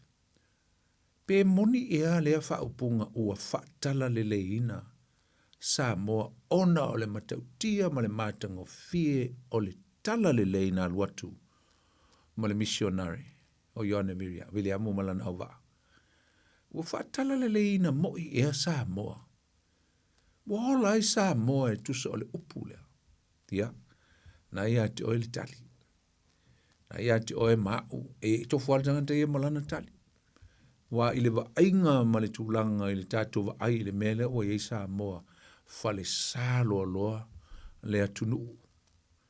Ofu pa e tangata uma i le aso o tangata uma. Salo e le se Samoa, salo a tele se pasene o Samoa e le rotu i le aso salo pe nga o se lua petolo. A o Samoa o le nuu fai mai ua whaatala le leina. A o le fisili. O tusai ea ma le soifuanga ma le olanga, ma o langa o lo o lai tangata. E le ngatala o Samoa, Samoa i e lau le elena, tātou whiola mai. Ai so se mea e alu i le Samoa e manatua ia o i o le Tanskeu Shano. Mo o atu le upo le tua ma le tala le lei, o sui ai o ia alfisili, o sui ai o lai, o mwhai o no lai le tangata. E tusa o le tala le lei. O le winga tonu lava lea o le nanau nauta ingo le apostolo Paulo. Wa leo nei whaata waina nei mata upu e tolu. E wha matala tua ili ta ua o le me ta ua le. A whaiwa e wha longo ili upu. E tau ona e o lai pe a whaiwa e talieina. Langa e te talieina lo le upu wha tala le ina o e lo ringa. Po sui e le tala le lo sui fua. It means that Lord Jesus is the Lord of your life. Because he's the Lord of the gospel. O Yesu o le ali i le o le tala le, o ia o le o ngā dutonu. Jesus is the essence of the gospel. Ia, whengo whianga mai, uwhatala leina sa mo, uwhatala leina nei ainga, uwhatala leina, o ako kala ilisi mea, uwhatala leina nei ainga. Wa umana mātou, wa mātou loa, elfa apunganga o mātou loa, o levan mātou loa, Yesu malantala lei. Ese ale i loa, ese le ola ai. Ese ale i loa, ese le moni o le, ta lia moni o le li o le tala le lei. Ma ola ai. La. Ai vai foi la i le fisota, inga malmatanga o fio le whaata ati i ne la apostolo Paulo, o lantusi. ele o alu mamau ala apostolo. O lai a mai alfa ita inga i tangata lai tu tonu le lotu. Tangata lai tu tonu le kalisia, o tu tonu le kalisia isa, ai wawai ai i whaiupu ia le ana tātou ngata i le waso le ntene. Whaiupu e ono, fitu, walu, iwa. Na e tala noa tuai i mea lofa, le tātou tala noa i mea lofa a le tua. O ia tufa i nā tu tonu le kalisia. The gift. So lalae e whai mai paulo. O tau o tangata e whaulinga mai o ngā utou mawal tala le lei. Aisa, ngā utou lo lotu tu tono le kalisia Kirisiano. A watu e la apostolo Paulo mo le wingo le tāua. Awane i wha maululunga. O tau ni mea o tau loa. A o tau mea lofa, awane i wha tustu saina. Pe on tātu whaitau ina whau poe tolu. Pe awane e manatu o sili oe. I seisi. Tonu le kalisia, tu tonu o tangata, ele o wha tau tonu se ainga. Alai wha tau, lai tusi Paulo. E o moisa o ale, le tāua o meo le, o langa Kirisiano. O tonu le kalisia, le ainga wha le nganga. Le iei tonu i, o mea lofa. O mea lofa ne, nai wha tāua mai le apostolo Paulo. Le mea tau le wha ngāla o mea lofa, i le loto maulalo, ma le lofa. E lua mea e, wha ngā e le tangata lana mea lofa pe a wha. Wai tufu ma tātou. Ma mea alofa. A wani e whapea mai uso, mtua whine e leisa o mea alofa. Tofu ma tangata lava. O whātua tua i le tua. Ia ke riso Yesu. Tofu ma tangata ma mea alofa. Sa le tele o lola o mea alofa, alanga tele o sa ili ai. Ai tofu tangata ma mea alofa. A le whai mai. Apostolo Paulo. Mai e i profeta. Mai e ti akono. E ia o ao. Ia po whai a aonga. E ia whai al whai wale a po puai. E ei fōa i mea, ma le matamau, e ei o e pule. Mo meo managers, e ei tanga tai, mo pule wingo o tanga e ei tai. E le ngata lea, e ei tanga tai, whai mea lofa, i ru tonu o le kalesia. Ma i e whaia ma le loto fia. Whai unga o le whai upuna e waluna e, mo whai upuna lo mai ai, le ata o le tāu o tu tonu o le ainga, Kirisiano le ainga whale nganga o le tino, the body of Christ. Ia ma te ulia fwela nei me o mea lofa. O mea lofa na mai e a tina e ai le tino o Kiriso. Ia mai e wha a toi na ai le au pa ia. Aisa, ngai e tu tonu le o nga fwela apostolo Paulo le Efeso sumal tasi alo no fai upu. Efeso e wha fai upu sumal tasi ma sumal e lua. O lo rei ufa pea, nei e tu ui na mai fo inisi e fai ma apostolo. O isi fo i e fai ma perfetta. O isi fo i e fola le tala lei ia po o fai evangelia. Mai o isi fo i e fai ma leo ia po o le fai fe au. O isi e fai ma o ao po o le fai a onga. Fa mai lo le fai upo suma le lua. Ina ia fa ato atoaina. It is for the perfection of the body of Christ. Fa'ato toinai le aupaia of the saints, Le aupaia. Fa'mailo le fa'amongol fa'upunga. La tote fa'ia le ngā luenga au auna. Luenga serve each other. Le ngā te serve le tu au auna i le tua i lau mea lofa. A e whātāua e Paulo le mea tau ole. Ngā luenga au auna. O lau mea alofa te au auna i lista ngata o le kalesia. Te au auna i ma le loto maua lalo ma le alofa. So se mea te utala i Paulo i me ta o mea alofa whalenganga. E alu e ama le upo alofa. Aisea. A fwoi tala noa i Koronito. Mo mol Koronito mta upo suru lua. Tala noa i mea alofa le nganga o lo i tono le kalesia. Lai tele mea alofa ai whatala le kalesia i Koronito. Ai o tu fai po suma le tolu.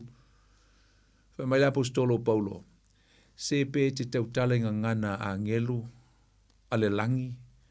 Fai mai sepe fia ni au mea lofa i ai. Ma matautia mea lofa matautia wai ate oia le nganga o le atua. Ai a fai e te le lofa. Le lofa i lea. Le lofa i lista ngata. Nai wha ngai. Langa o lau mea lofa e. E o ngai i lista ngata. E o ngā lau whaamalolo i whaamalolo i lista ngata. E o ngā lau whautua, e o ngā mo lista ngata. E o ngā lea po i le tau mai i mtato mtaupu. E te au ngā i lisi tangata. Pa mai lea. Pa mai e pe o le pa o le su me palo tangitangi. Ia le pa o ma le leo kele o lau alanga i le whao ngai no lau mea lofa. E pe o le pa o le su me palo pe a whai e lisi a lofa i lau loto. Te moni e lo lofa i lisi tangata.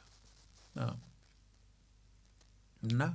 Ai o me le whai unga le mtaupunga suma le tolu wha mai o le wha tua ma le wha moe ma le lofa a o le me sili o nā mea. Ia kako mawa folu wha tua ma le wha moe o upu e mutua mtau tia. Ai wha mai paulu.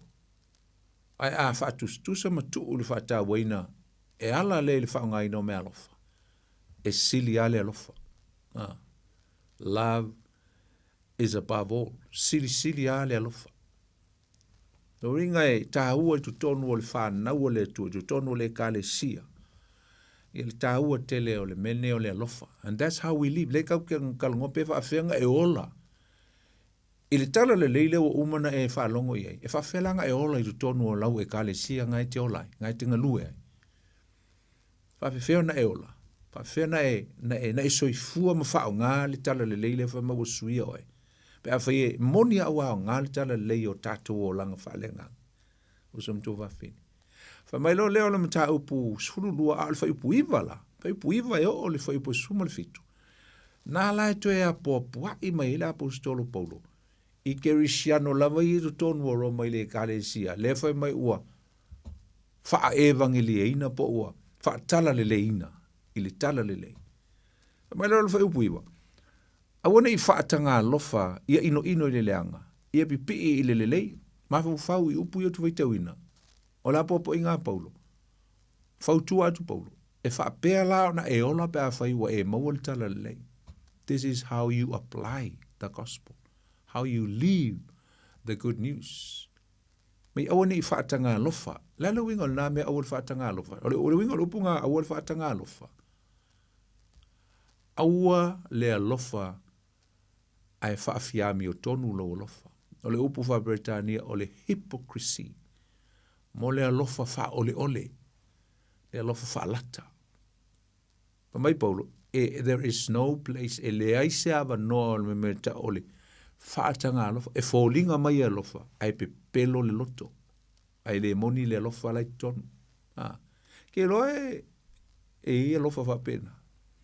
E ata mai e fai foi se mea, tonu e whaatino se mea, ai le moni le alofa. E whaatino le mea alofa, ai le moni le alofa. There is no sincere love to use the gift from God. Le ai, wha mai, ino i le leanga, ai api i le lei. Ia fi wha pale pale ai i le whealo fani oso. Ia tau solo mua o na ava o le tasi i le tasi. Aua le wha vai i le feelinga. Whalongo so o ai ia upu. Ai le vai tau i le. Mta upu a toma i lo le mafuanga ngā lei on whai e Paulo upu ia. Nga i lo lea. Nāla na mafuana whai e Paulo. Wa usi upu ia sel ma whalongo so o ia e sifi e si i mai e si. Wautu mai e tangata e me se whai lau. E se le mānei o ia upu. Aua le wha vai le feelinga. Nāla winga o le lea mea. O le vāo oe malisi tangata. Au e te wha vai i le isi oso, feeling ma losi le loto. O le upunga ma losi le loto. Whamaltu supa ia wha Britania.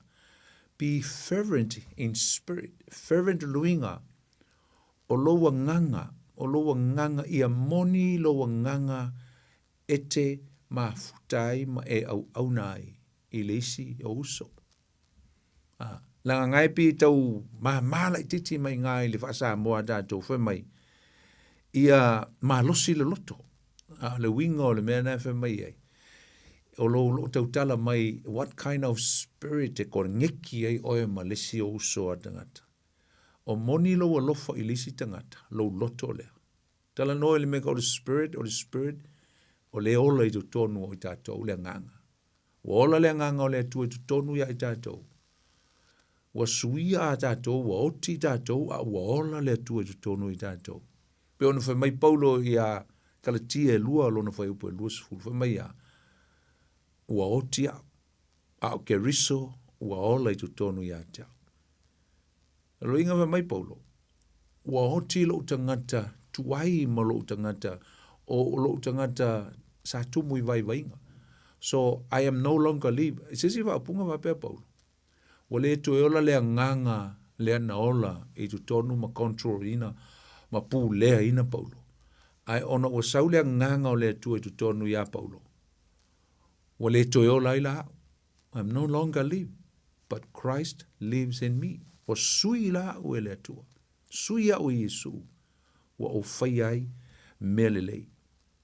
Mai au le wha vai vai whilinga. E maa losi loto. Au nei leli. Au nei leli. E te au nei leli. O lo servinga leo listangata. O lo servinga o listangata. Mole ma whataua mea paulo i ma whatanga i tono le kalesia. Ne fellowship i tono le kalesia. E se le taua. O le mole mea le auna. Fwe lele. Fwe pale ai. Le upunga lene fwe mai lunga. Fwe pele ai. Ai le leilo uso. Ai le leilo tua fine kerisiano. Au le taua i misa. Au le fiutai. Au le faipona. Au le ino. Au le mataua. Ringa lai mai paulo. Tātou te olo i kongo le kalesia. Tātou le ainga. Ainga tasi. Si vesili ala oi tu tonu ola ue kalesia ngai te. O le asa uwa ai i tu tonu ola tau e kalesia. Vesili fo ia ui i tu tonu ola ue kalesia leu te lotu ai. Le asa uwa ai tu tonu ola mātou e kalesia. O iei le mea leo le wha pele ai. Wha pele lesi. It means e le wha pekango si. It means that you edify your brother, edify your sister.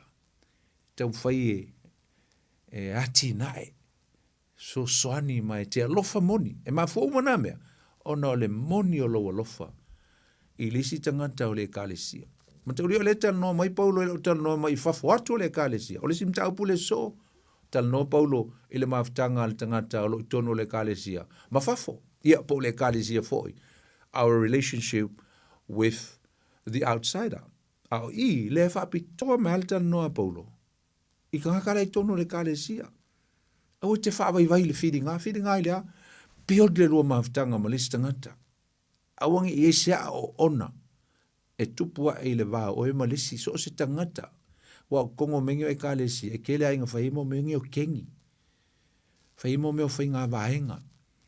E malosi ai le me voile le fa silsili mo le favoritism e fa ia ka sili a oi favor ya oi mai paulo ele ai se ava noa o name uma e tono le kalisi ai sa fa mai au ke fa vai le feeling a te lo ngai te tala upu ngai lo fa mai paulo au ke fa vai le feeling a ia o ia for yourself angai fa mai paulo au te fa vai le feeling a I le ulova ai I lisi tangata I le lua maftanga.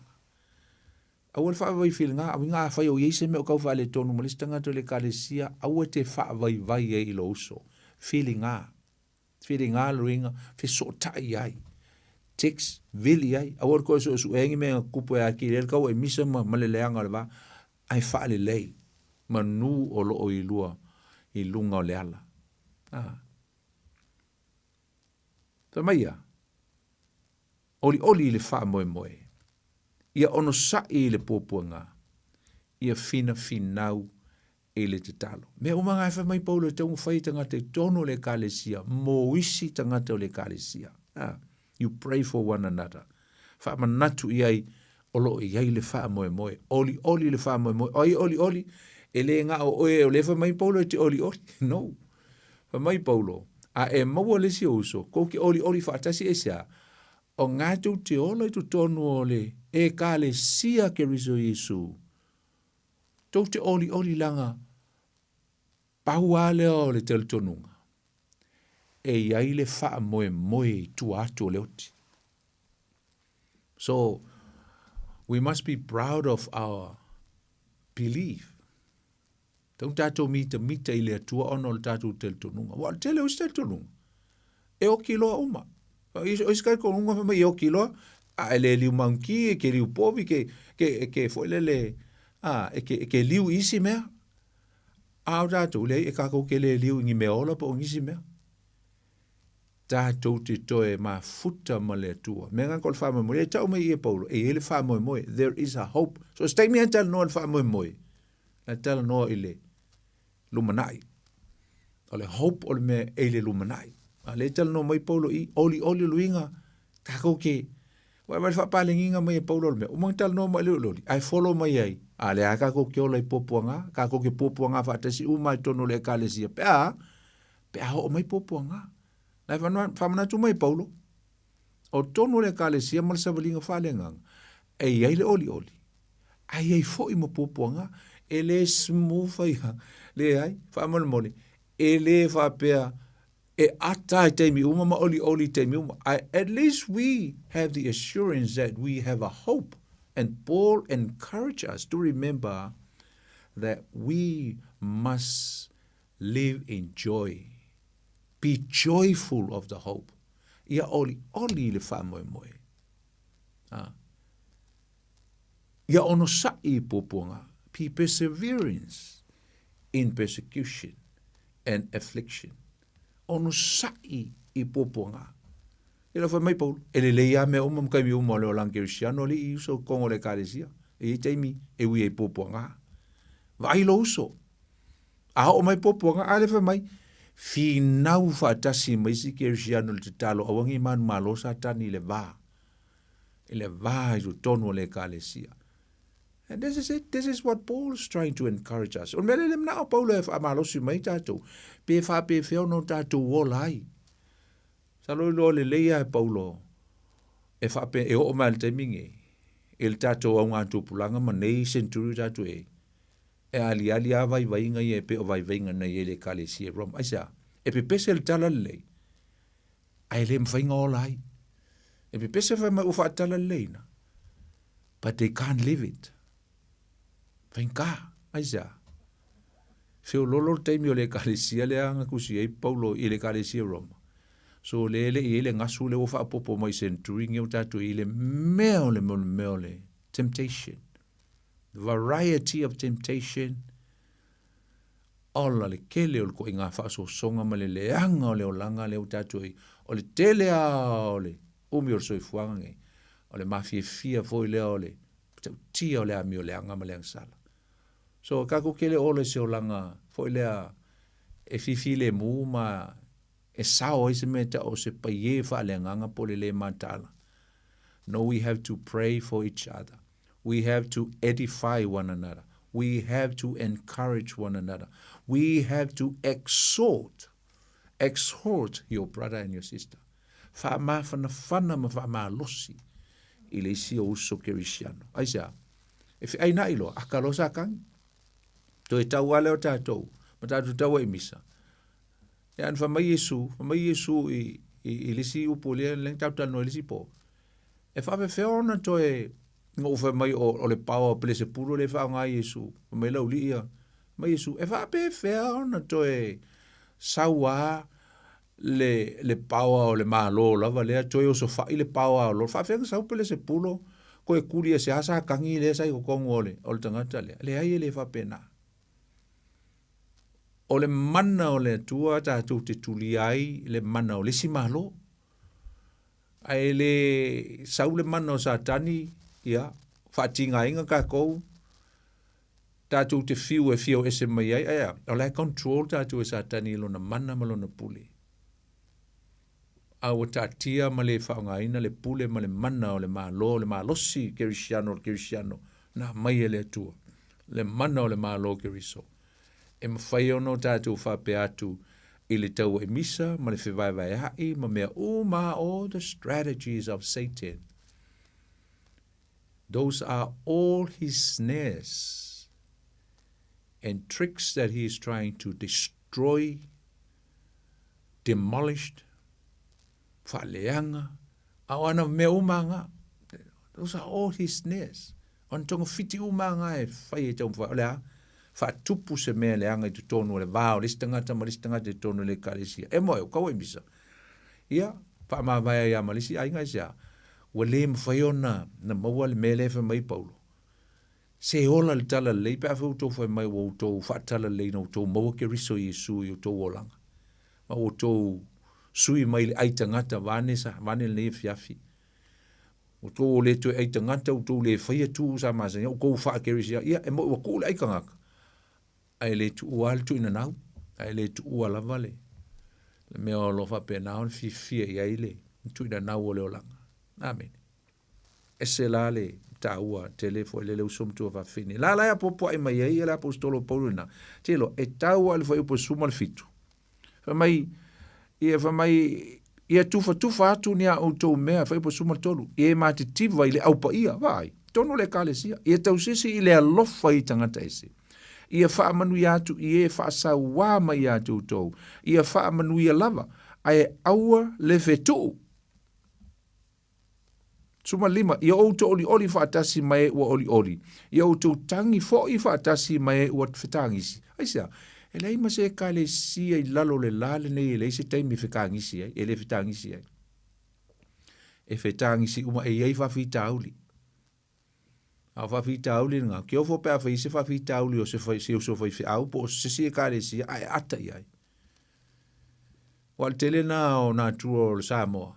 A vea tua pa ulu fai au pe vea tua whaale tonu stia akono pe vea tua whaale tonu les tangata o lesi lotu po ua vai akua vai o ia se mea ua sasi a misi angai tangata I lunga le pito I lunga na ata lea ma amu ma fai kio ma fai isa e le whapena se tangata ua whaatala le leina ua ulu I le tala le leima le upo le tua I se tau no tatu whaanoa noa ai aka kausamo e aka iai e fia That is wrong. Wasea na mea. Tusa ma o onga la apostolo Paulo. Mai tatu oli fatasi. Ai le ngata oli fatasi. Tatu feta ngisi fatasi. Let's lament together. Not only we enjoy together, not only we are joyful together, but also we lament together. Tātou te tangi sāwa tasi. Pe a iaini whawhita au li tono le kālesia. Mai sumalono I ngāta stasi o tō manatu. Awole manatu I mea silisili. Mai awole wha maulunga. Ai ia whewa I mai ua wha maua lalo. Awole wha fia popoto. Oka. So le pā kongua I o ka whōlinga upo la apostolo ka ngofo I lalo ma ka whapea. Wow.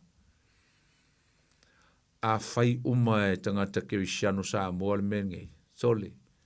Ke le lopo la almela koe kawa I misa I e kālesia. Te le lopo la almela la inko e whakau wafu le si e kālesia, le si e kālesia. Isa. I uianga ese vaenga le tino Kiriso. Ai tasi.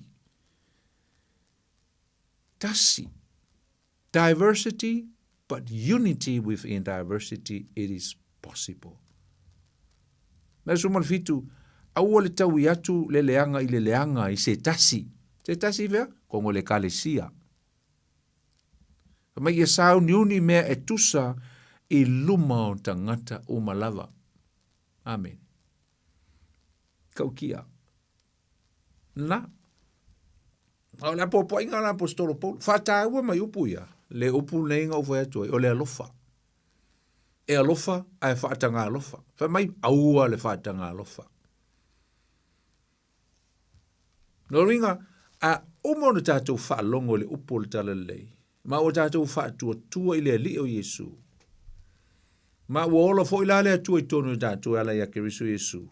O le fisit, o le ala le tu ainga ola ua tawon tātou wolai. Fatasi maisi o uso kerisiano. O le tali, o le alofa moni. The answer is sincere love. Le alofa, ai moni. E le o le alofa, o le alofa fa ole. That's hypocrisy love. The kind of fake love. O le alofa, ai pepelo. E le aise, tulanga o le to inga alofa fa pena. I tu tonu o le kālesia. Te loi dei fai upu. Olo apopo ma la apostolo Paulo. Le ngata whaataua le lofa. Alai fai mai, tātu wola whealo fani. Live in harmony. Tātu wola consider one another, pa ai le siuso. Pa tāua le mafutanga i tonu le kalesia. A le la tala no mai Paulo i tu tonu i vaenga. Te le fai upo sumal tolu. Sumal tolu e ngai. Ia sumal tolu. Ngai fa tāua mai Paulo. Ia le meka o le hospitality le ufa Britani. Al meta o lo tali ma lo le lei e ala i lo alofa. Ma lo wanga le lei. Fai upo sumal tolu. Fa tāua Paulo le mena i tu tonu le kalesia le alofa ma le anga le lei atu. Isi tangata e ala i lau tali ma lo. Wa e invitinga sisi a inga tu nai. I lea sa. Sel manga i ol ngā mea pai tonu le kalesia. E loa i ngā le kalesia fe alfani. Ia, e a vo i invite lisi a inga. Ia, ma fo invite mai. Wape ngā fe ase si a inga. Ne build one another. Kalangoa ngā o mea ati na e o langa. Ai le fai ko ngā e mui e lisi ki ngā marisi. Ia, man for course fai fi au kalo fai. E tala no e build one another. Me ka o tali ma lo. Na po toi fai te unu fai po suman tō. Mai ia tufa atu. Ni a outou mea i le mativa o le aupa ia. Te alofa i ai. Te loa o le whataua mai i la apostolo ma meta o le alofa wha le uso ma te uri foi. O le upo alofa. E whai tu ai ngā alofa. O le alofa e ta o le agape o le godly love. E whaatino le alofa o le atua i le meta o le fohai. Na whenei fo ina mai lo nā lupele tō tasi o Yesu Keriso. Ina ia o tātou wolai. Whape lava o nā alofa mai o ia i le langi o ia awina mai ai. For that he gave. Au mai ai lo nā tali pele tō tasi. Ina ia le whano se tasi whātua e a teia. Ai e maua le ola e whaavau. That's godly love. O le alofa le tua. E le si alofa e tau o le storch. Le upu e leni upu neu tu whae tu alingana e leni. O po le stoke. Ringa o le meka o le parently love po le alofa wha mātua. O le alofa wha mātua la. E whaatino le me tau o le provide. O le winga o le upu tama, the provider, o le tama, o le na te fo le saunia ma, tu atu mea mo lona ainga, tu ua le mea ai lunga le laulau. Me langa tau o le, mo le alofa wha mātua, e alofa i ilana whanau. E ringa tau fo leo le whanau i mātua. E la malisi alofa e tau o le eros, se upu e leni foi. O le eros, e leo se upu le lei. Sa o le upu le erotic, ia po le tūlanga, ia o wafa le ungali. Ai ele whatinonga i le tūpa ia o le alofa lea, le wā o le tane ma le whawhine, o le alofa i le wā o le tama i lana wā, po le teine u whaipoipo i lana tade, o le tade i lana wā whaipoipo. Le alofa la lea, ia e whaatino, me te o le whaatinonga, e whaatino i le whiusua inga po le momoe whaatasi, o le mea pa ia. Ma wai le whanau o le whaamnianga le atua. Amen. Ai la ma le alofolona whae tau o le upu eleni o le philos. O le philos, upu whae nisi wape, o le philios, luinga o le philos, o le alofa, wha le uso. Le upunga philos e sa waile ingo le kalesia, foile le o Philadelphia, Philadelphia. Leitu tonu o le kalesia, foi e fitu le tuzi e whalinga. O lona winga o le alofa wha le uso. O le winga la le alofa wha le uso. E whaatino le memete o le alofa wha le uso. I le me tau o le foilea o le foai, o le ngare tau lea fo i le mele whaatino. E mita ile ni do lesi tangata. E fo lele fo ia watu e lesi tangata. A ngai i lesi tangata. O le mea ua e foai. Mea ua e foai atu a ngai i lesi tangata. E mawhai ona e whamai e te alofa i lo uso. Ai ale aise mea e te whaatino ina. e le moni lo alofa. E le se alofa moni, ia le alofa lea, me le upu lea o le filos luinga o le alofa e whaatino i le mea ua e fua ina tunga, whaasa taurina e ave malesi tangata. E mita ile mana onga o lisi tangata. Mea tonu ala lea o le etala no mai paulo i le alofa le tu tonu i, o le alofa wha le uso. O le alofa wha le uso. O le mea ua e fua i atu, e mitai le need o lisi tangata. A o mantua le upu, e le upu ta ua i au na o, ta ua tua le muli. Ai, o le winga ngā, le wha ta waina. O le alofa le wha le uso. O lo awatuina. O le alofa moni a le uso. E wha tino le mea ua e fua i atu. Ina i a tali ai i a lona mana onga po lona matiba. Wal tele au tātou. Abai, mataulia la. O le alofa le, ele na au le tangata e te masani ai. Pe na au le tangata e te iloi tono le kalesia po tangata o lo ainga. O le winga lupu lea e te alofa so se tangata. Te alofa i tangata ma. Lela e tala noa mai paulo. E le ngata e ele te mitau te o tuai i le vaenga le tala noa mai. I fafo atu. Le alofa i fafo atu. A o to tonu i e le kalesia. O le tala noa mai paulo. I tangata i tono le kalesia. O le mele taunto wola i tono le kalesia. I au tau fe tufa tufai. O ia, le na, o le upo o le tufa. Fe tufa tufai ia po o le, fo le Wawole fo le mele na fai le kalesia mua lava. Ina ua fito a whaatua le kalesia. I le amtanga le senturi mua. O tono le kalesia. Sa lato au mai mea o tu telefa mai wa mai mea i tu tono le kalesia. Tangata maulurunga, mau mea, wa mai alato foa i mai mea tono le kalesia. O tangata maua lalo, e leini mea, wa mei mai lunga, a wa whaamanu eina, i whaamanianga a eena. Na tele mea, luinga whamai wa in common, wa kukusa umalato. Aisa, ona o le foa i tele o tangata, ina ua ulufia le nganga pa ia. Ma foa i atua lato mei tono le kalesia. Mea tonu lavalna e tau o le thilos po le alofa, wha le uso. E ave whaataulanga ina wa e foa i se mea.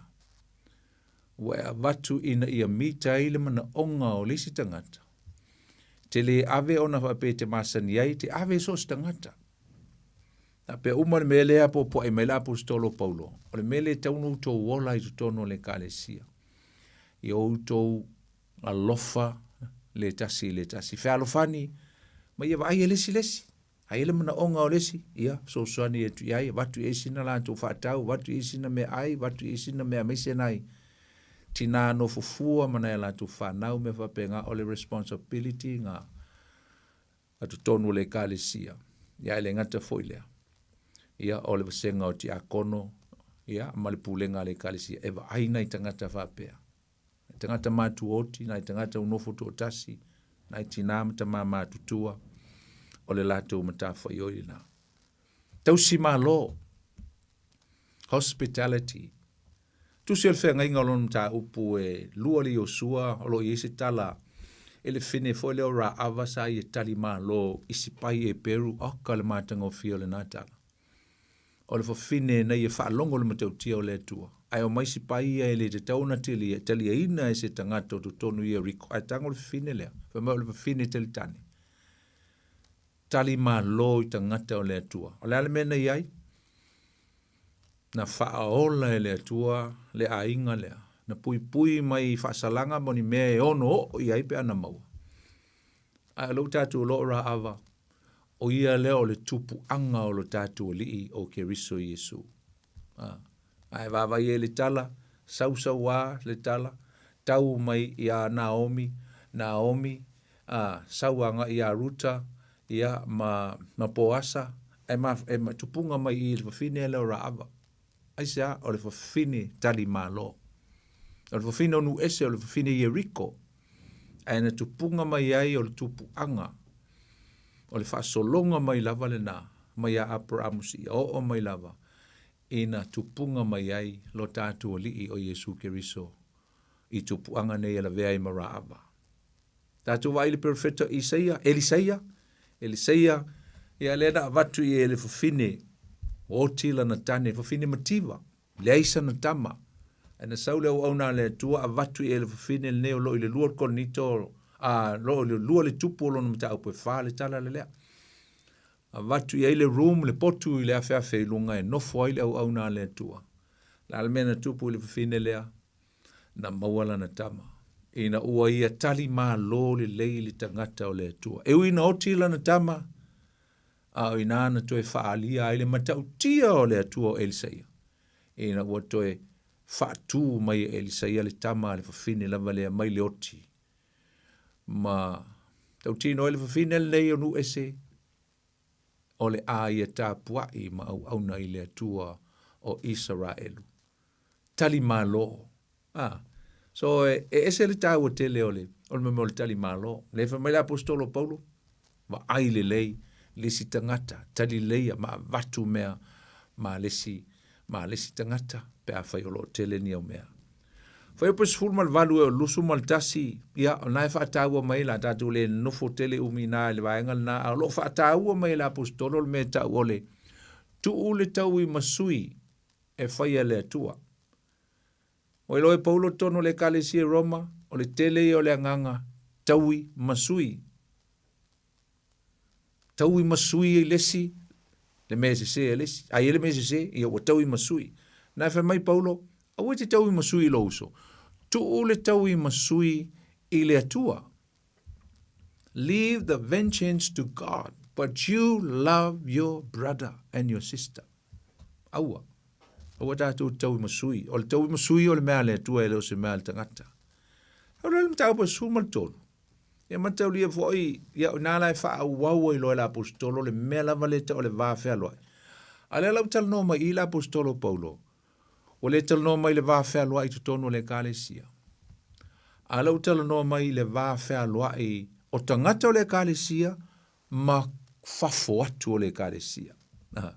Whaatau ai le relationship with the government whai ngā mā lo o lai ai le kālesi tu tonu o lau whanua o le mā lo. Ea ai le ngata fwoi lea. O tua oi. Ea lela umon tal no mai Paulo e winga i tu tonu o le kālesi e pe on tātou tal no ai. Au leu tal no e winga i le mawhitanga i whawhatu. Whaatau ai le whawhea loa i mawhai ngā mā lo ma tua oi. So mai Paulo. Ia whaaloalo i whai ngā mālo. Whamaila o ngā Paulo, awa o le pule. Whamai awa o pule uma e au mai le atua. E whai ei mālo. E te taula ona, whamai Paulo, e te taula i Kerisiano, ona o lato langoina whai ngā mālo o loo no no whai. So whai ngā mālo lava, e mea ka o le civil law. Civil law lon winga o le tula fono o le lau ele. Tula fono lau ele, e tau nau stai ai ia le kālesia. Whapei fono whai Yesu, le lango Yesu o le malo. Le malo Roma e sa peona tau te tau ati ai. O le whai upo mua la, e o le whai upo e fitu.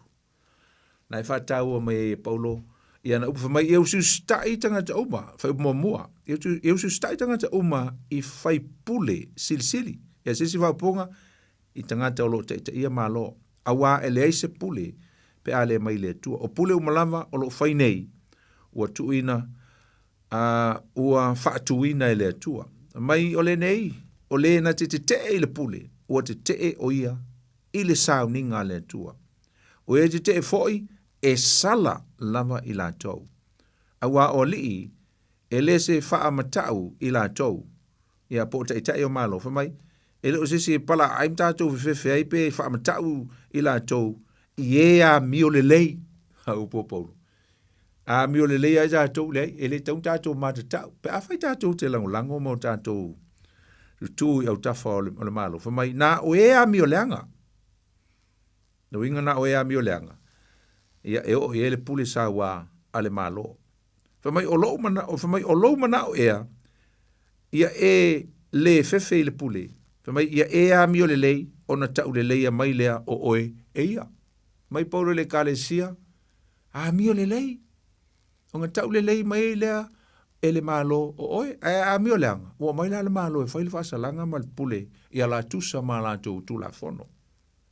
Awa o le au na ia le atua. Oila wa oila fa mai paulo la o na le atua, o le pulenga le malo. Mai paulo. O le pulenga le atua, o le pule na le atua, o le malo. Fa mai ele lei ai. Ai a fai e te a mio leanga. Ia e fefe awa ele fai fua e ia lana pelu. Ele o mo mai fua le pelu o le malo i a mio le lei. Na o e ke e ma mio leanga. Awa o le au na o ia le atua, oi, le malo. O le na te tau i atu le to osa i le a mio leanga. O le nei, e te tau ona o se stai, e le ngata ona o le tosa, ai pe tai ona o le loto fua tiaifo. O le mea le whaipuon, o le mea le foi, tau te avatu ai tau langa, awa o auna i la to le atua, o lo fina finau i le nei lava mea, o le nei i avatu i tangata uma, a la tō mea o le taulanga ie ua te tau ie le taulanga. O le telo ie ua te tau ie le telo. O le matau ie ua te tau ie le matau. O le whaaloalo ie ua te tau ie le whaaloalo. Mai paulo, whaaloalo i le tu tau e te tau ie le whaaloalo. O le wha te tau i lea, pūlenga le malo. Pūlenga ni usira le tātou te nofo ai. Pūlenga sa moa la no nofo ai na i tātou ai ngai sa moa. Mai awana ia te o tau se mea e tasi a se tasi tangata ai tau lava o le whaalafani awa ai se alofa atu i se tasi tangata ua ato o toa na whaia e ia o le tula fono awa o puia awa le mulilua a lui whaale lalo i lole le e paulo gusom tua whawhine le e fiafi o se whawhita auri le olo e tono le kale i si Roma o se vai vainga o tangata iuteia a misa tangata iuteia o le te e atu lea i le malo o Roma, mana pulenga. Whio lolo nu ese. O tangata iu te e tono le kalesia, tangata te e le malo o Roma. Mai lua mea e malosi e tele le te o tangata iu te e le pulenga, a le malo o Roma, ia vai teimi te fo Roma le superpower, ia vai teimi. O Roma fo ila le te e tangata iu te, ai lua mea te e tele e tangata iu te. Mua. O le lafonga, o le tax, ale malo, te e tele iu te e fail tax. Lua, o le te e le tūlanga, o le ave a lātou whanau i mo meo au wha military. Te e tele le service, e ave tamaiti pe include ai tonu a lātou whanau. Te e tele le, a mesei, te mi e whaamarusia mai e Roma, tangata i awai atu i amima, ko le nginga ma ka penga e mo le amima me whapenga. Te e tele la tangata i uteia. Ia mantua foi, sa tātou tā ua la mtanga o le tātou mta upu, tusi o Roma. O le tausanga ti a lima wha le ana tula e mail tangata o le emperor o kalautio lo na ingoa. Le sa ia expel inga pe sa ia tutuli e se o ma tangata i uteia mai tu tonu o Roma. Ki lia e se umatangata iuteia, mai tu tonu al malo Roma. Aisa, ia, o maole, tele a fo o le whawhitauli le malo, male te te i mea i e lua. Na olo o whamitala mai e la apostolo Paulo i le, I think on ngā luenga o lona tāu pos fuma le valu, whai mua ma le lua pēr tango e whaitau. E tātou te loa ai, e te tele iuteia i le malo Roma i a lātou tax, ma lātou ami e avatu i a lātou whanau. Le lau whai atu Paulo i tangata Kerisiano ia whame o lātou mawaltala lei tonu o Roma. E te tau ona tau stai le pulenga Roma. You have to support. You have to comply. Tau si mea ngā e whai mai Roma e tau ngā whai o ngā maua lea e au tau le manuia man while e mou. E ala le to tongi o go tax, to tongi o tau la whonga, ma wha alo i a la tau pulenga.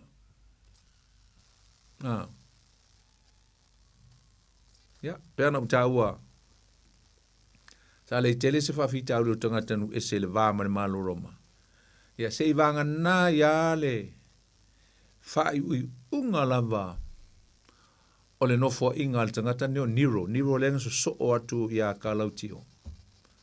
Paua ngā le vai teimi na tau a whaina ia tangata onu ese e na ua o le whai unga o le nofo inga Nero. O le kaisa pito sili le nami o le anga o le whaasolonga o ngā tupu. Lea na ia a penao na vai teimi lea lena vai teimi tonu ai lena on fasio tiai pe teru fasio tiai paulo ea a ua o fo ima le tele o popo ngā ina i tangata onu ese o whaasafua le to sa o Nero ia i tangata uma e maisa ia nu ese ia vai teimi. Pa mai paulo o le malo o se au auna lea le tua e whaatau uina le fina ngalo le tua.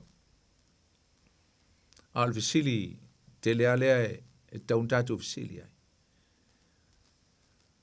Ai a whai ai te i ua o tātou tau atu se mea e whai mai e le malo e le tusa malo tātou tel tonunga whakerisiano. O le as tātou me whai. O le as tātou me whai. Ia, a mana tua foi. Mana tua e tau tātou lole lei. E ui lava o nei pule umai mā lone. E ui ai fōlinga mai o matau tia lato pule. Pea tātou mau fau ia Roma. E leni. Me taim Persia. Papelonia. Tātou e tu e lea tuole le ava noe pule ai. Pule ai. Pule mai lea tua. E ui ai pule. Ai sai lalo lava o le pule a lea tua. God was still in control. Ai lalo le pule lea tua. E si lea ia ma se malo e fia. Tu sape whaonga lea tua Nebuchadnezzar. Mai Jeremia o Nebuchadnezzar o le au na lea tua. A Nebuchadnezzar. O le kangaka e makua lea ngā lea mio. E ifo le la. O le tangata whapaupau. Ai whai mai le tua, o la au na, ai se pule a le tua. Pule le tua le tangata na te whao ngā ina. Me fwai leni tua mumu ele profeta o Sapakuka, ma tele ana fesili i le tua. O le profeta fesil so, whai ngō le profeta fesil so o Sapakuka i sa. Tele ana fesili, e ono le leia fesili a Sapakuka i le tua. Ai sea wa e whao ngā ina ai, i le nei tupu a mio lang. Ai sea wa e whao ngā ina le malo sili o na whapaupau. Ai sea. Ai tali mai le atua. Ea, pule a u meu te whaia. Lona winga, nai si fia le atua. Tu sa lava, po ai malo maurulunga malo malusi, e lalo lava o le pule a le atua. Lona winga, a whai ele malo se mea e le tusa ma le finangalo le atua, e pei o Nebuchadnezzar u wha maurulunga, ngai wa ai le vao. Ma whai mai o mea umanga u whaia, o mea ngau whaia. Sa ulo le atua, wha ai loa lolo num tautia. Tani ore lua whai upo, lua sumaltasi o lo iu whapea. O ia foi na te li ua tau sanga matau, e ave e seina e ia o tupu, e tō fia foi e ia o tupu. Why? Because God is still under control, even until now. E o mai lava le teimi le nei.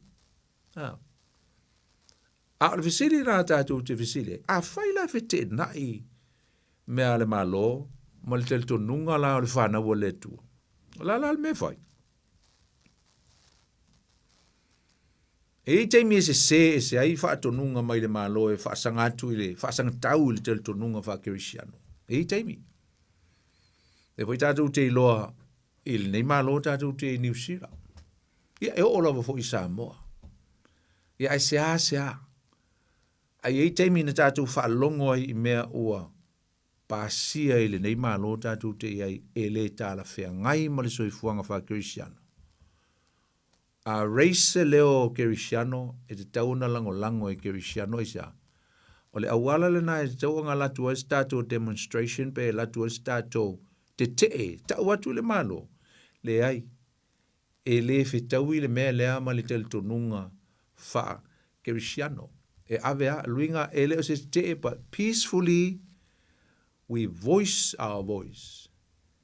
and we reveal what we are believing. Nā me le tātou tel tonu e tusa ma le tātou tel tonu. E tau na whai atu iai. E le whai e se tūlanga o le solo te e o e ka whasi leo leo ri ala mai le awala ma ai mai e ta awhi mai te solo te e ia ma whai se misa ma whaingi me whapenga ma kuulunga le media e alu file mu e voice e watu le tātou leo. E ma tau le fo tusa ngā luenga mta upu e whalo iei ngā e se vaenga mta upu e whalo. Sa tau fia i e tangata tai u teia le au au staulang sili. Na latu tau fia i Paulo. Au ane i toe lau ngaina le suafa o Yesu i so se mea. O le pulenga le a iu teia, le malo iu teia. E le o Roma a iu teia. Whaasa. Whaasa ona launga Paulo. Ia maa o se whaatonunga e nei loe Paulo. E whaasanga tau i le tel tonunga e tusa ma o onga Yesu. Ai maise ai o le poloa inga silisili e Yesu o loo i le Mateo e lusu malwanu. I o to wo atu e tā lai i nu uma le tala le lei. Papatiso atu le suafo le tama. A le whamela o li ia. A wangi koe launga inga le suafo Yesu. Le ala men fai Paulo e le i fo i ei Paulo. Na launga e Paulo aisa. Paulanga le mea e le tutu a iei vai o le kirisiano wha tutua pe ai loa o se mea e le whetaui ma le finangalo o le tua. Ia ona e le whapela o le te o Paulo a o le usta i o Paulo e le whaatonunga mai a Yesu. The Great Commission from his Lord Jesus. Go and make disciples. O e whai no uma maso. Ia, ai atani e ruma na ua tōtolu. Sakalaka me sako mapteniko. Ua fiu ia le tupu o papelo ni o Nebukadnesa ea. E wha tōtu tuli le uli ia i luma o la tōtupua. Fiu. Na ia i le tani elu e lua. Papa ia ifo le tupua le a le ifo le alafo o tōlo ngā umo asa. Le albena iai. E le iese sina ifo. Ai sea. That attains to their belief.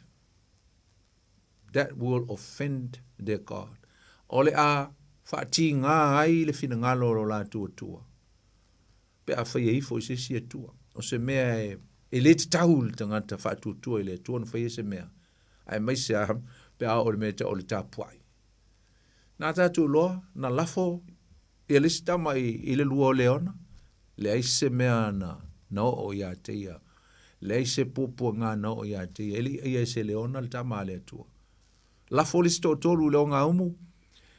Ele i aima se ngā mua sua o tamai e tōtolu ai se a tangata whaatua ele atua. Nā rā tātou te loa ai, ia, po le a lava le tūlanga le, o le me e iai tū maule whaatua pe a whai e, whai tātou te loa. Ua le fitau i le mea ua whai mai e le pūle ngā le malo. Ia e te minga sa waipili ang iusila o mea lava e le te tau on tātou langolangoina ma tau na ola e tātou whanau whae poipo le teine ma le tama ma le tama. Sau le mea o le a fo le o le whasioti o nai tangata mātutua e tui whaoti pe a whai wale eise suinga. Ia le sina mea sa te i tātou. Winga e voice lava e wha leo le tātou. Tātou le langolangoina o mea le malo. Ia ai le whapea o le a tātou si tau ai.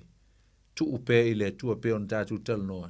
Tuu i le tua a wā o le tua na te whaia ia le tau i masui. O le tua.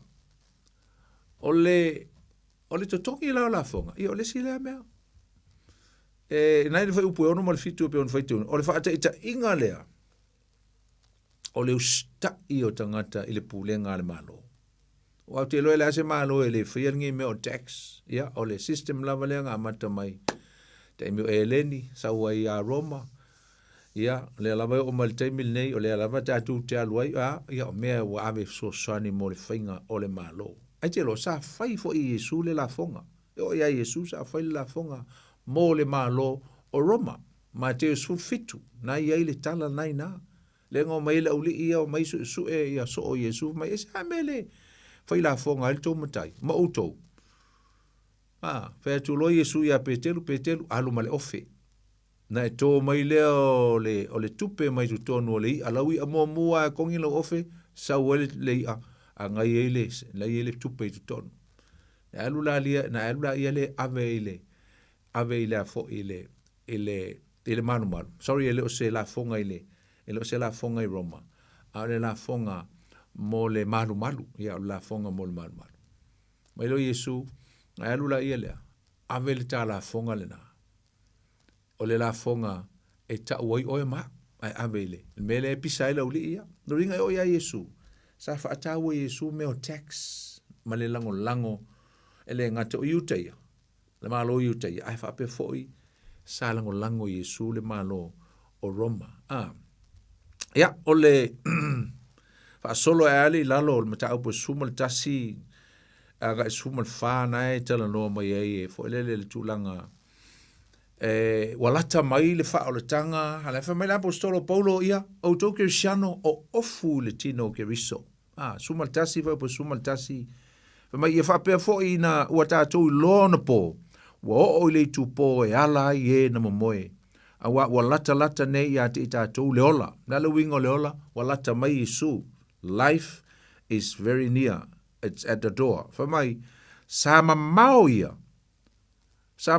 ina o tatou lua i whātuatua. Mai sama mau le lata mai o le fio mo Yesu.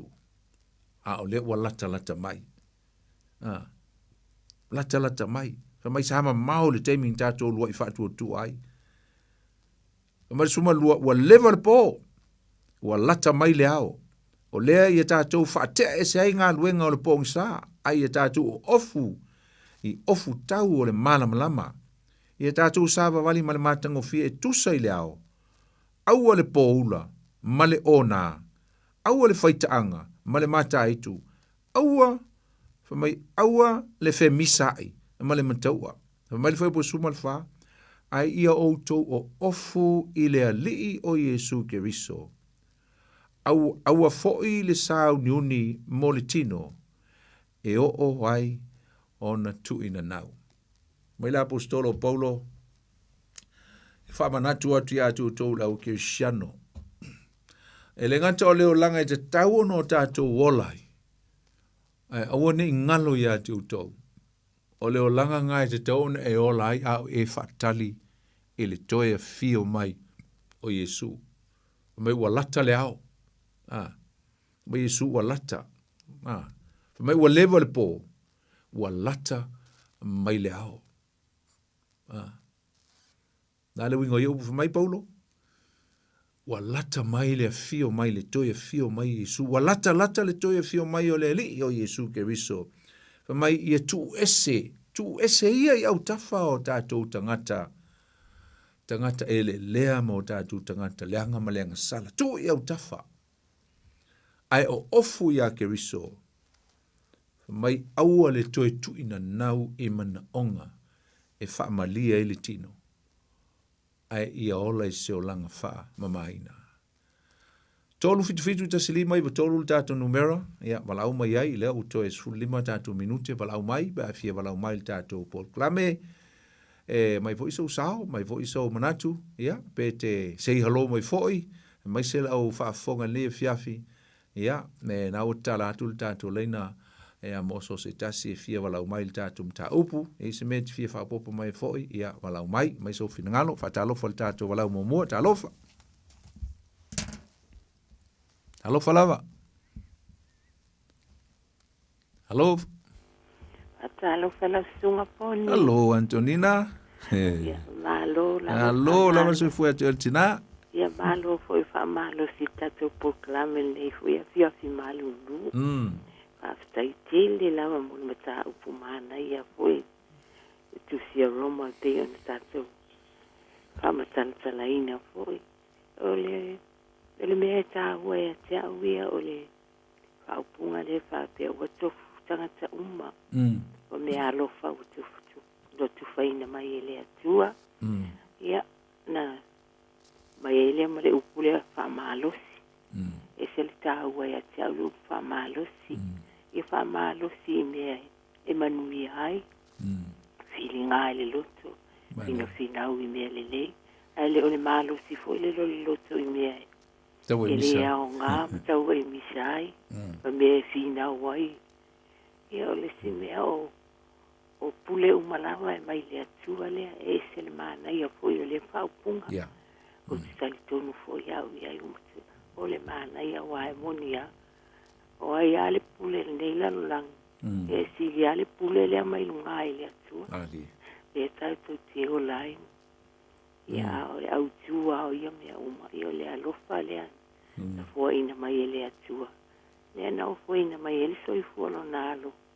Na ia mali utongi o la umai tangata umwa nei lalo lang. Maria. Ai whakatai tele lava mo le mat. Nei mata ukumana ia poni. Whakatai fo I lau. So ani mai malo sao fa malama le pionga le atua. Awa au ia. O te whaalongolongo ai so se po kalame ai au mai. I le tuspa ia amata mai ai la sano fua. Tau le sa. Ia. Ta whaongala ia. O mea e. O te iloe tau mua. O te le whamasino fua. Ia wanga le atua malato a oonga. E na pauali mea o te fia lava au ia whalongolongo. Ia na whaonga leo. Le mea lau te iloe au ngā moa. Ia ai. La fua isi mea. Tau sami ale ano a. Ia nala. Whakatai tele lava poni. Tele tina.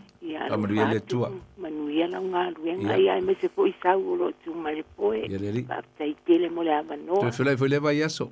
Ia whātai. Alo whātu ia te oe manu hainga. Whāse fua Antonina. Whāse fua. A talo fwile statu walau. Talofa. Talofa. Oi. Ia. Te umwhai mai. Lua tātou walau ia o me iatu. Talofa. Talofa. Ia. Talofa poni. Ia talofa. Oi le sao no? Ia. O so po ia mai taona. Ia. Walo ia kopo. Walo. Ia. Hoa mai oi. Mongi kai. Ia le li. Ma roga paso ni siasi. O le makango pie po ia. Panungolo ko po i kalanga mai po i mo sunga le nga le ko I do po ia sunga ko se nga.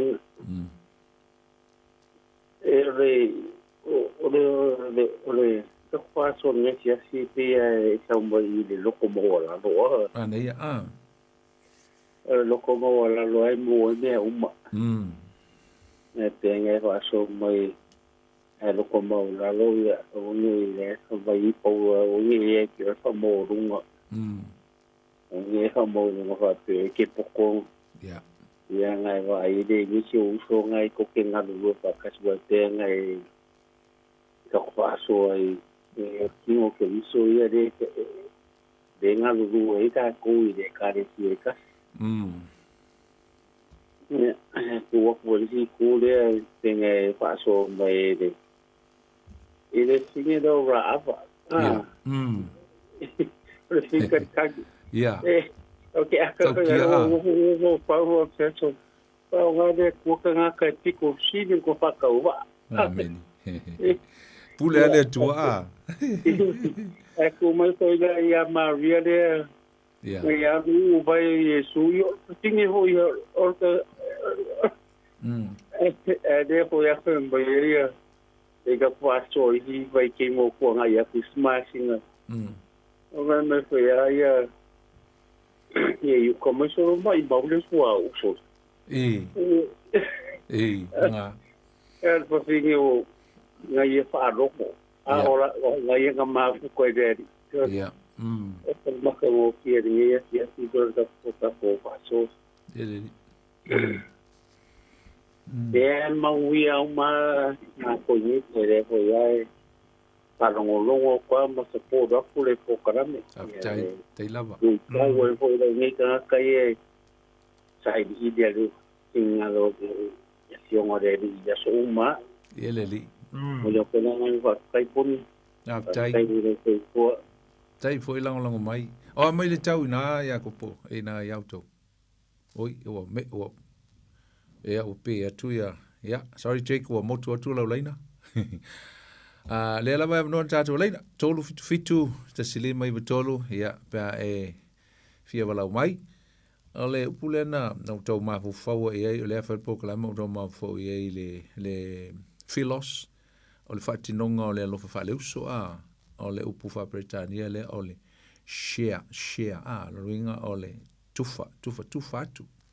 Le alofa whaleuso, e lima mau e le tufaina se me ua whaamanui ai o e le isi o uso a tangata.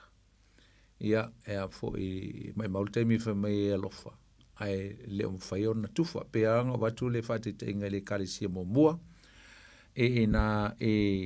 Jerusalem mai le amtanga lava le kalisia Kirisiano, sa tufa atu mea mai tu tono le kalisia.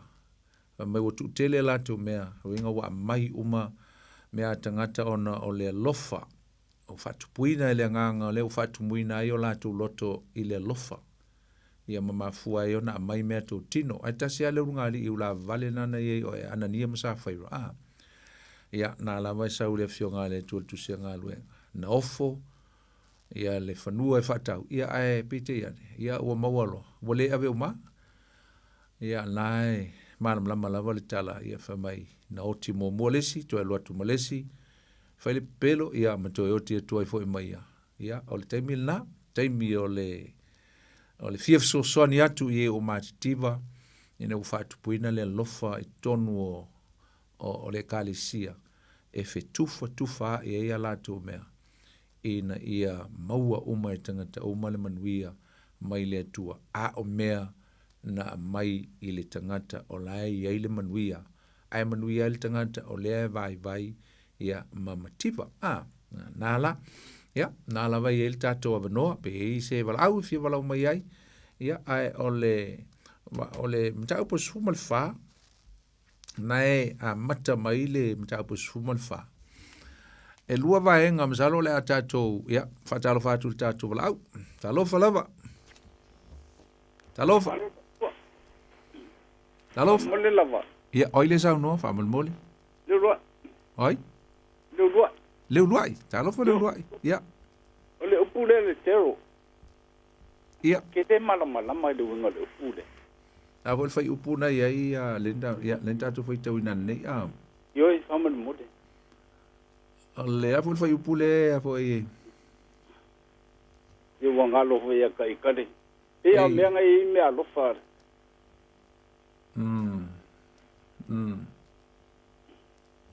Ta ole na foi tau ina nei a o le loa tu ole fai upule sa ia i le.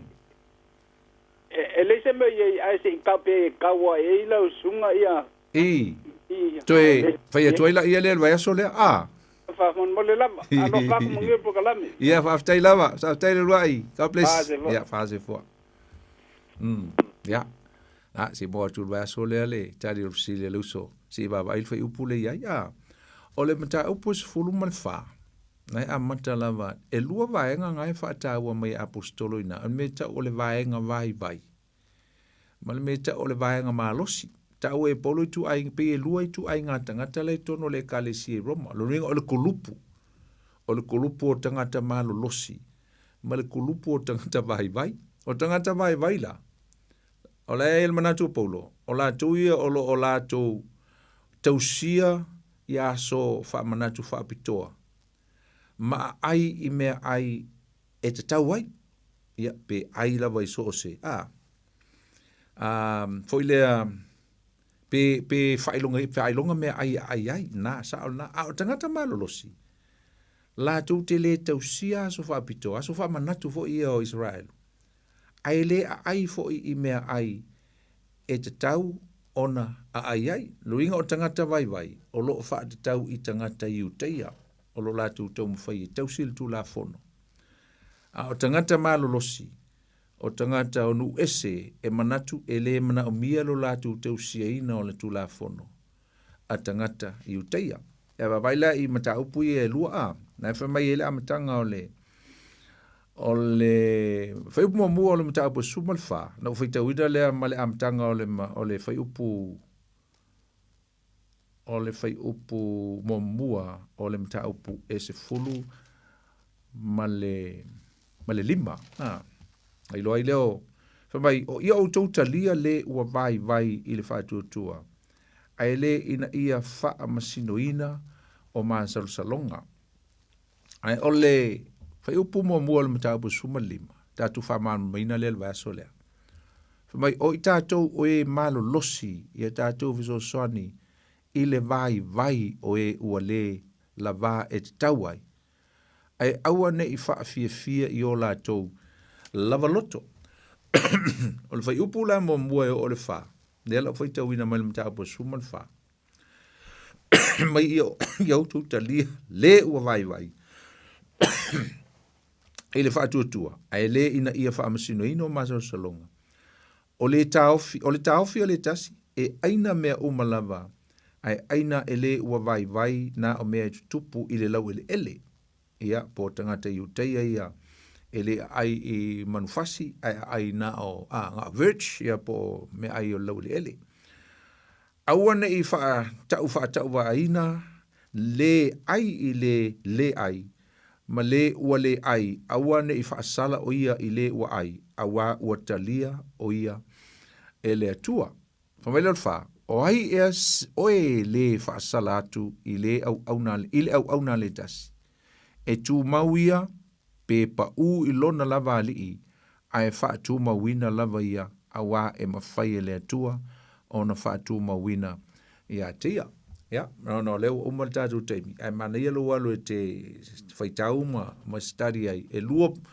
ia mena e wha ngā ma ina e la apostolo Paulo e watu ai lona manatu e tusa ma le whinaunga lea whinaunga i me whai mo e aso fo i o feast o tangata i uteia ia e wha mamaluina e tangata i uteia sauninga ia ma wha ai longa ina la tu me ai ia a o tangata anu ese ia e ai ala tu so se me ai luinga o manfasi e lua la me e wha ngā ma i Paulo i mata upu ia e teu o tuai le mata upu ma le vā lea e whina wale o lia o le mata upu i mea tau mea ai ma le mata upu i le mea tau o le sapati lua pe tango nge whai tau ta pena i mo le vaesu fau ia e na e whamatala atu e Paulo le tūlanga o le mea e ui le ese o tō manatu ma ese o tō tel tonunga e tasia le alii le tua o lo au auna e te ola mo le alii e te oti fo i mo le alii o le alawa le mea o e whai e te tel tonu ma e whātua tu e whai awani ngalo o lo tātu au auna uma lava i le alii e tasi e wha mnuia mea e mania i tātou peona i eila le whai upe fitu la whai o tual tātou mta upu mta upu suman wha awa e le iso tātou e ola mo i alava e le oti fo i se tasi mo i alava awa a whai tātou te ola mo le alii maule masing tatu whalongo ia i mo meo maliu ia le tatu tilo o le context po le au tu ia o le whinaunga lauri ia o le whese se inga i tono le kale si e Roma a le whaetu e Paulo ia se le ola se si mo ia e le oti foi se si mo ia a wā a whai tatu teola mo le li pe a whai tatu teoti e oti mo le li o le nei pe ola pe oti o tātou umalama o tangata o le li i tātou la lava le se on tel tununga ka ki fa uma me ile li mai le iva wa ole me lava le na maliu ai Yesu Keriso ma o toi tu mai ma o soifu ai ina ia faia o ia ma li i e uoti a toa mai uola vi o elo ma tu e nei fiafi nei foi taimi fa i wina il ma to mta upu na ma to Paul Klame ma tō te whafta ia tu ono lo whatasi mai, ma mafuta mo ma tau re po. Wa mai aile ma tō Paul Klame. E lo lava manuia, ma u whamuianga we whamuia mai ma tau nei po ale lau upu. Talo ma wala watu, se itu ina atu i atu oe lau upu na folfoleina le fiafi. Whai ma whamuianga mo ma tau uma. Whamanatu mai ai ma tau le taua, le tua le lofa moni e le o se whatanga lofa. A le moni o le lofa e mafuta i tonu o le kalesia e le ngata i lea o fafuatu o le kalesia. E mātou te mauai whaatasi le manuia mai a te oe. Pe a whai mātou te ola e tusa o le tala le lei ua whaatala le lei na ai mātou. E awani o mātou pisa i le whaatala le lei na ai le o mawhai o no mātou wola. Le tua wha manuia i au tangata malava o lo o mātou mafuta i le nei fiafi le mātou mata upu. Ia, i steimi o le ama moe ia utangata, ia e mau se malo longa file mu, tō whanga ma, ia i le file mu o lau fio, ala wha i le aso a tai ao. Ia e tu mau pia i mātou i lau fio, whaamnuia i lo tunu o Samoa. Whaamnuia le au nanga le nei le leti o Samoa, i pulenga ma lau whainga luenga. Tu mau pia le vi inga ia te oe. Nā le mātou te talo le tua, ia te oe le vi inga o le whaamnuma le whaane tanga nei o asu umai o tu lava i le whaavavau ono Yesu mātou o le mawalau atuai. Amen. Samoa le tātou proklame whanā lewa yaso, tu lau penga i le loto e le whaavai moe, o le tātou toe mafuta fo i le vai asu fo i le teimi masani. E mo nei teimi o la auto o ona nei poni fonti, whaasoi fo ia mo nei teimi. God bless you all.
Diabetes Drive i Manukau. Po le telefoni o iwa lua fitu lima walu tasi lua.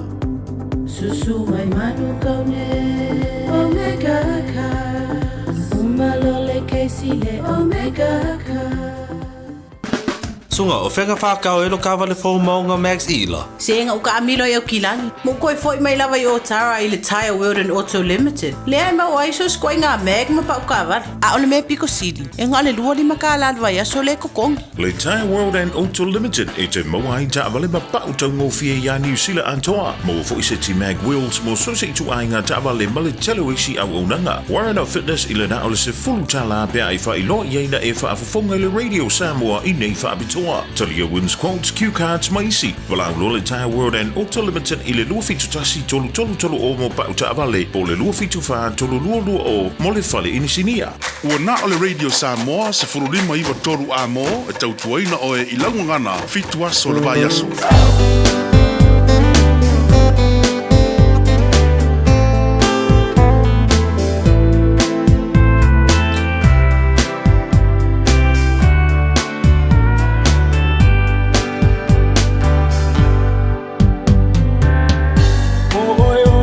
Me paolo ula le mori mawina o le tai ala i lo ulanga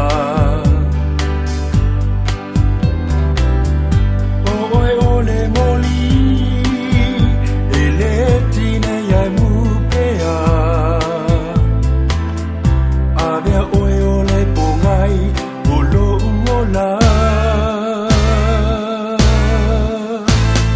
Yesu o oe le malama usurungi ai lo ulanga e ai le ola e afua mai i maunga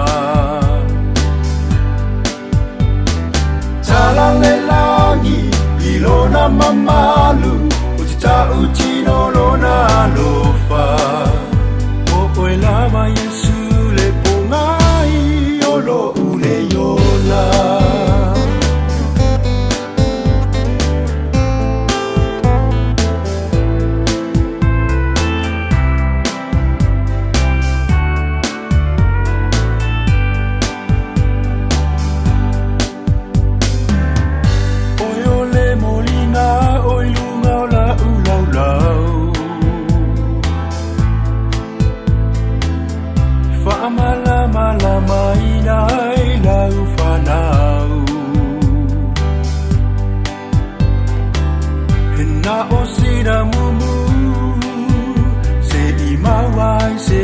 fanafana wala valea mo ita bolo uanganga Yesu o oi le malama usurungi airo olanga Iaile ola iafua mai I maunga Tala le langi ilona mamalu Utita utino lona lofa O lava Yesu le pongai Olo ule yola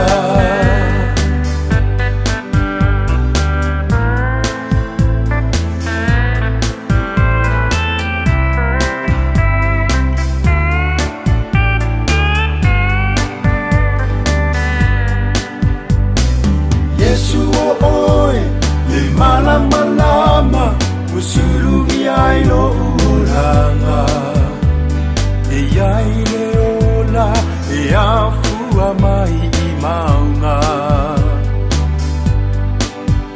Uatala le langi ilona mamalu Utita utino lona lofa O lava Yesu le pongai Olo ule yola Si fonga matango fio so uso ya tena pelite ya madisina fatunga pena yeta to molpese ya o oile la mepo no niola tawulu tole tutul sungu le fa fenga ya pasta poni fonti malitanto por kalamele na pena yele ne ya fiafi ya ole tutu ule upenga ile loto o se por kalame ya ole awa uino le afionga pa ia le tua ya ele patino ise ekalesietas ia ai o tu tino umalava kiriso lona winga fa faingo fi so sita po ingolo e ngalue ma eta po ai ia avano le tanto por klame mo oe ia wala wa fo ia lauta penanga malau suenga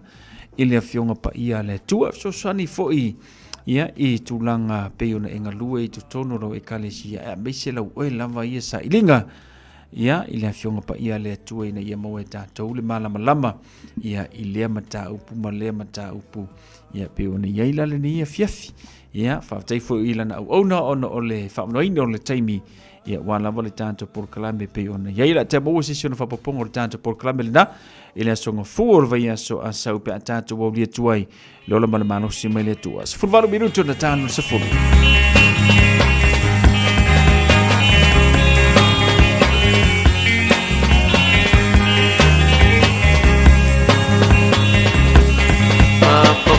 Vaya Samoa, I say fire to Lautana. Talaisio nu wasilio na manaya. Otia pang ole malai kono, vai to a Samoa. Olo pese ai tamai tio na penina. Esio nu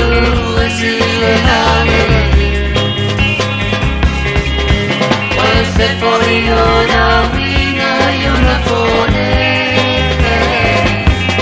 io qui a fare in amore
sataya e ua pongi sa uilauva ai ua ngalo ya o e lou walofa ai ua ngalo la tatau tonga po olea e saua masanga ua elea mana ia inaita o ngā whea ea au se selo tawa ua mativa o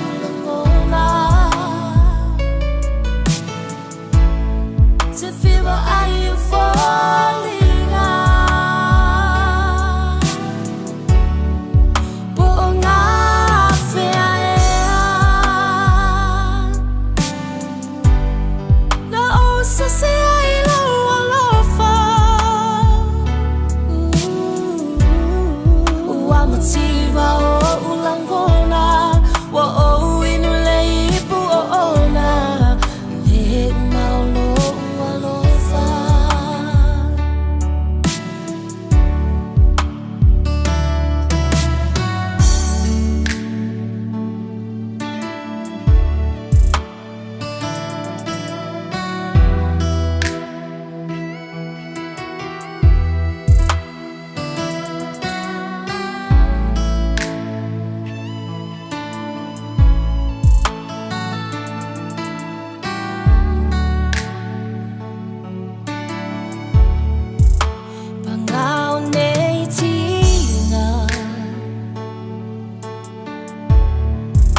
Ana elo mai ita Watau asolo ualofa Wa o winu yo loi mata Te tu atu oe e te alu E te alu malo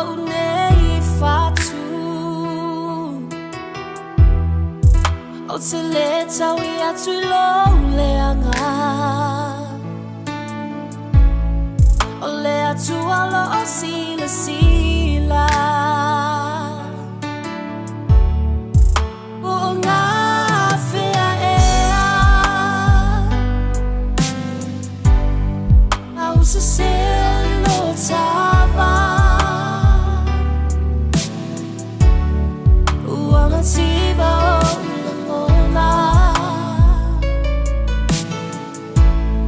to feel what are you falling out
tiva o ulangona wa o inule ipu ona le umaulo E ala na si whanga mātango whio le tamaita i o Senorita Marina ma le sunga ia si osi waipua ma le tātou pesele na Patalo fatu e seta tango moa manuia malolonga le nei po le ngata fo lea lene makre ta ato mai camper ia se talia ia whaaftaili whatasi mai Iona lo fatu Iona whaaftaili whatasi mai le nia fia lo fatu mo o lua mal whanau Kisa so le whaile ngata fo lea whale knowledge whaaftaili whatasi mai Isa lei matia alor se fu manuia malolonga le nei po ia patalo fatu fo i ia pua launi whaaftai, manuia le nei a fiafi.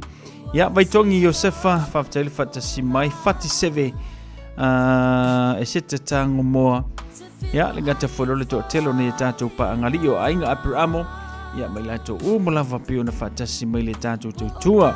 O nia foi malolonga nei poa, kisa so le whai whaaftai le whatasi mai. Ia, ma le tātou porkalame pio ne. Ia tau lunga nao le tātou a fiafi. Whaaftaile whatasi mai, ia, nga le fo lea tua i malolonga le neipo, ia, le ngata fo lea, ia, o whi au mga luenga, o le ala whai fo le tātou tinu i le asua tai awa mese o le neiva yaso. Ia, whaaftai whale manuia, ia, le nei a fiafi, manuia fo le neipo, Queenie Savelio, ia, lofa tele mo o tu tātou te whira i le asorolu, ia, lofa maranga le leo le tua. Whabangalo sabatalanga, ia, o le tautamali i le nei a fiafi, sau se whanua, sau se whaasoi fuia.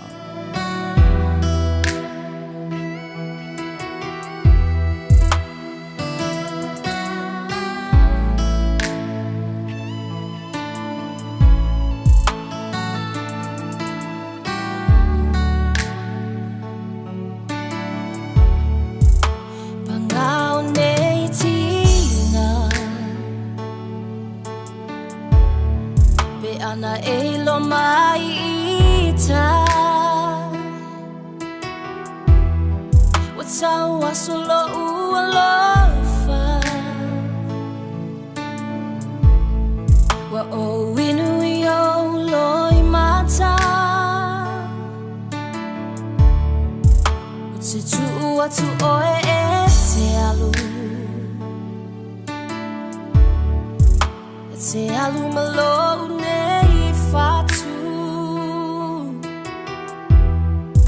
O te le taui atu I lo leanga O le atu alo o sila sila O ngā whea ea